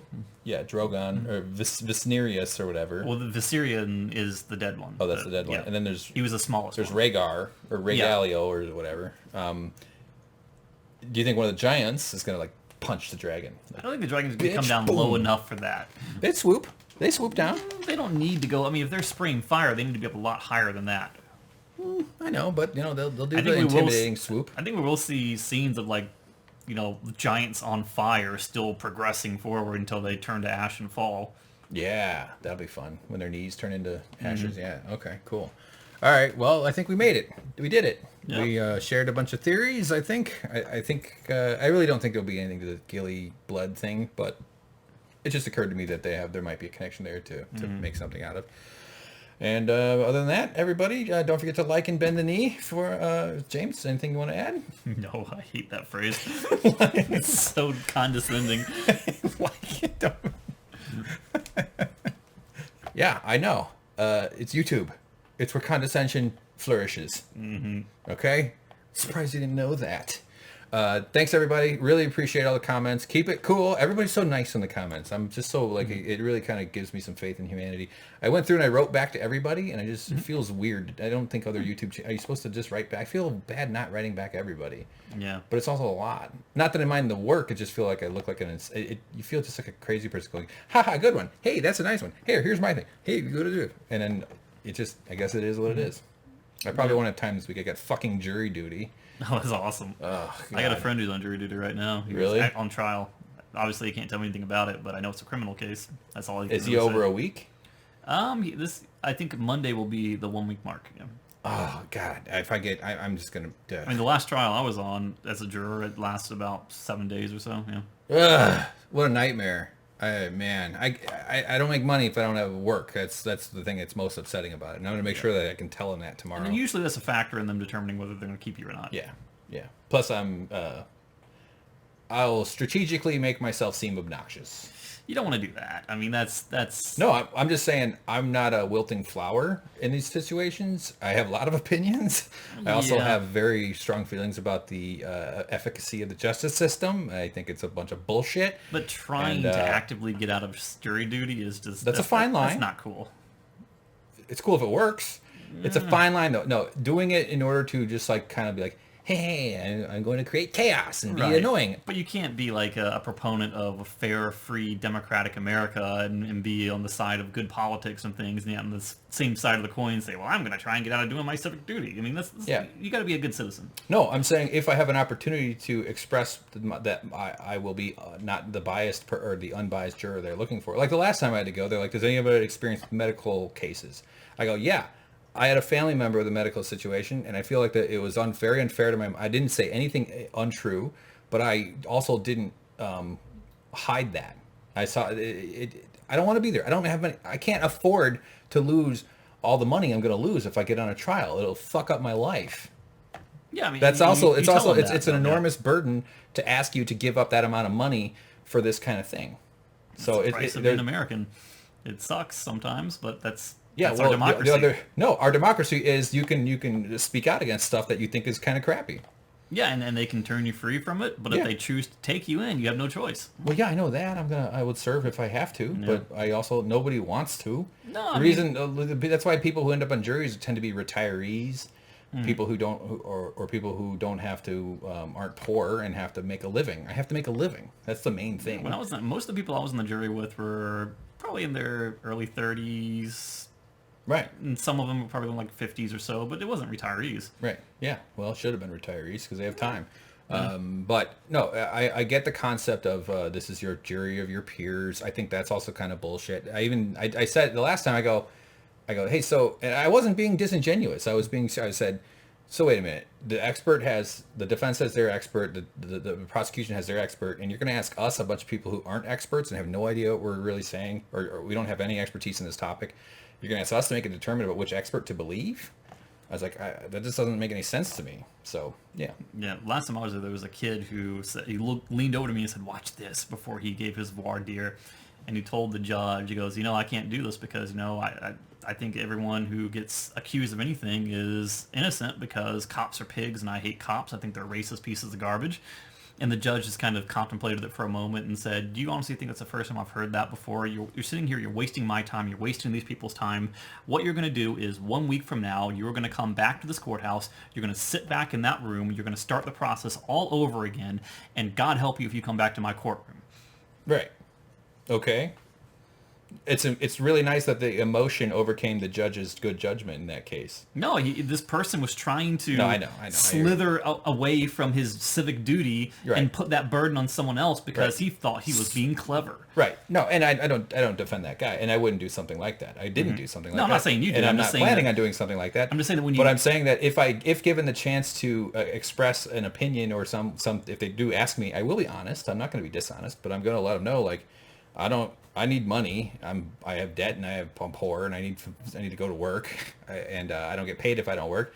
Also, I do have substantial opinions about some of the way the justice system operates, and if that comes up, I'm gonna let them know. And yeah, I don't want to do it. It's a pain in the ass. It is very shocking how they define financial hardship too. Right.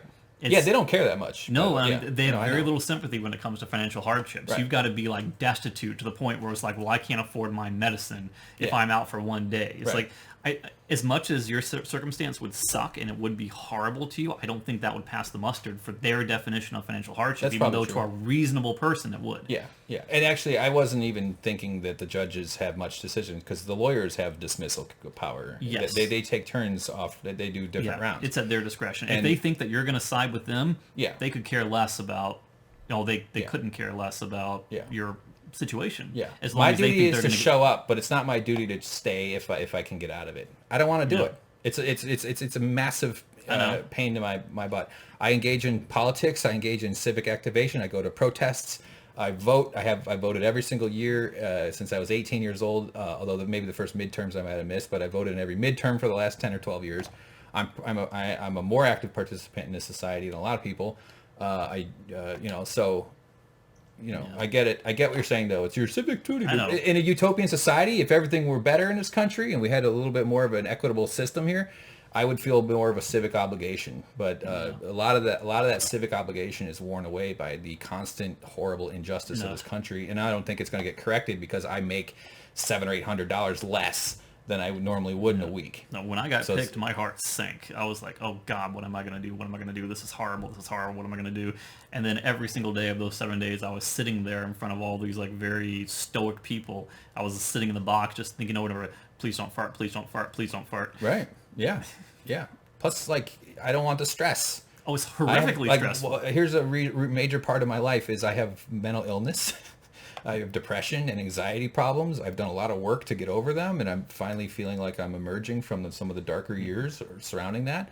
And this would be something that would stress me out like that. So that's part of my antipathy towards this process, is because I see it as a threat to my health in that sense. Like I have to be very protective of stress. And that's one of the reasons why I don't want to expose myself to this kind of stress. I've learned that I deserve to prioritize my health over other things. And that's taken me well over 35 years to figure out. And it's about time. Yeah, if you can get a doctor to say that. Yeah, well, I'm not going to say what I just said to the judge. No, but if you can get a doctor to vouch for that, I know. You might be okay. Right. I just, so like that's partly a major motivating. This is not quite a Game of Thrones review here anymore. Part of my motivation, though, is about that stress avoidance. So, because I do agree there is a point to the civic obligation. It just ticks me off when people like get the notice and they just shred it and throw it in the garbage can, because every person who does that, it is a one less person to go in and do their duty, to a person like me who would never shred it, who feels an obligation to do their part of society. Yeah. So I'm for raising taxes. Raise my taxes. I'll pay more for taxes if I get something out of it. Instead, money goes to wars and Trump's golfing. So, depends on where the money goes, obviously. And some of the money does go to help some people. Spend the money on helping people. That's what I say. Now we're talking about taxes. Well, I mean, kind of. That's what jury duty is. You're helping your peers by listening to their case and judging yay or nay. Sure. Yeah. No. It's maybe a separate sector of the civic obligation story, but I think the government has its own civic obligation. It's failing to its own people by destroying the environment and doing nothing about global warming for 40 years and giving deference to the big polluting corporations that have they're literally jeopardizing the existence of humanity, and our government had the ability to do something about it over the years and hasn't. So that's a failure of civic obligation. So one guy that doesn't want to get depressed again because of fucking stressful situation is accused of having. No, I'm not saying you're accusing me, but like that's like a nobody gets a jury notice. It's like, oh boy, time to be loyal to this whole thing. We go because we have to. We go because they use criminal enforcement to over you if you don't. So I'd rather have that system than one where I go in front of some biased lifetime appointee federal panel. I agree. It's the best system we've got. Yeah. No, well, it's also the worst system we've got. We've only got one system. I mean, there's that, but we could do better, and I hope we do better. And anyway, anybody, thanks for listening. Luckily, I don't have to go tomorrow, by the way. I only got to go on Tuesday. Did you already call in and they said it was Tuesday? I guess it's... they call in every day. They sent the thing and it said you have to check in Monday night. Right, and which, I mean, what it could be is like... Yeah, maybe it's Easter. It's related to Yeah, maybe the you'll keep calling in and then they'll tell you if by end of the week they don't call you, you're free. And I'll be disappointed I don't get to be a civic participant if I don't get picked for a trial. Yeah.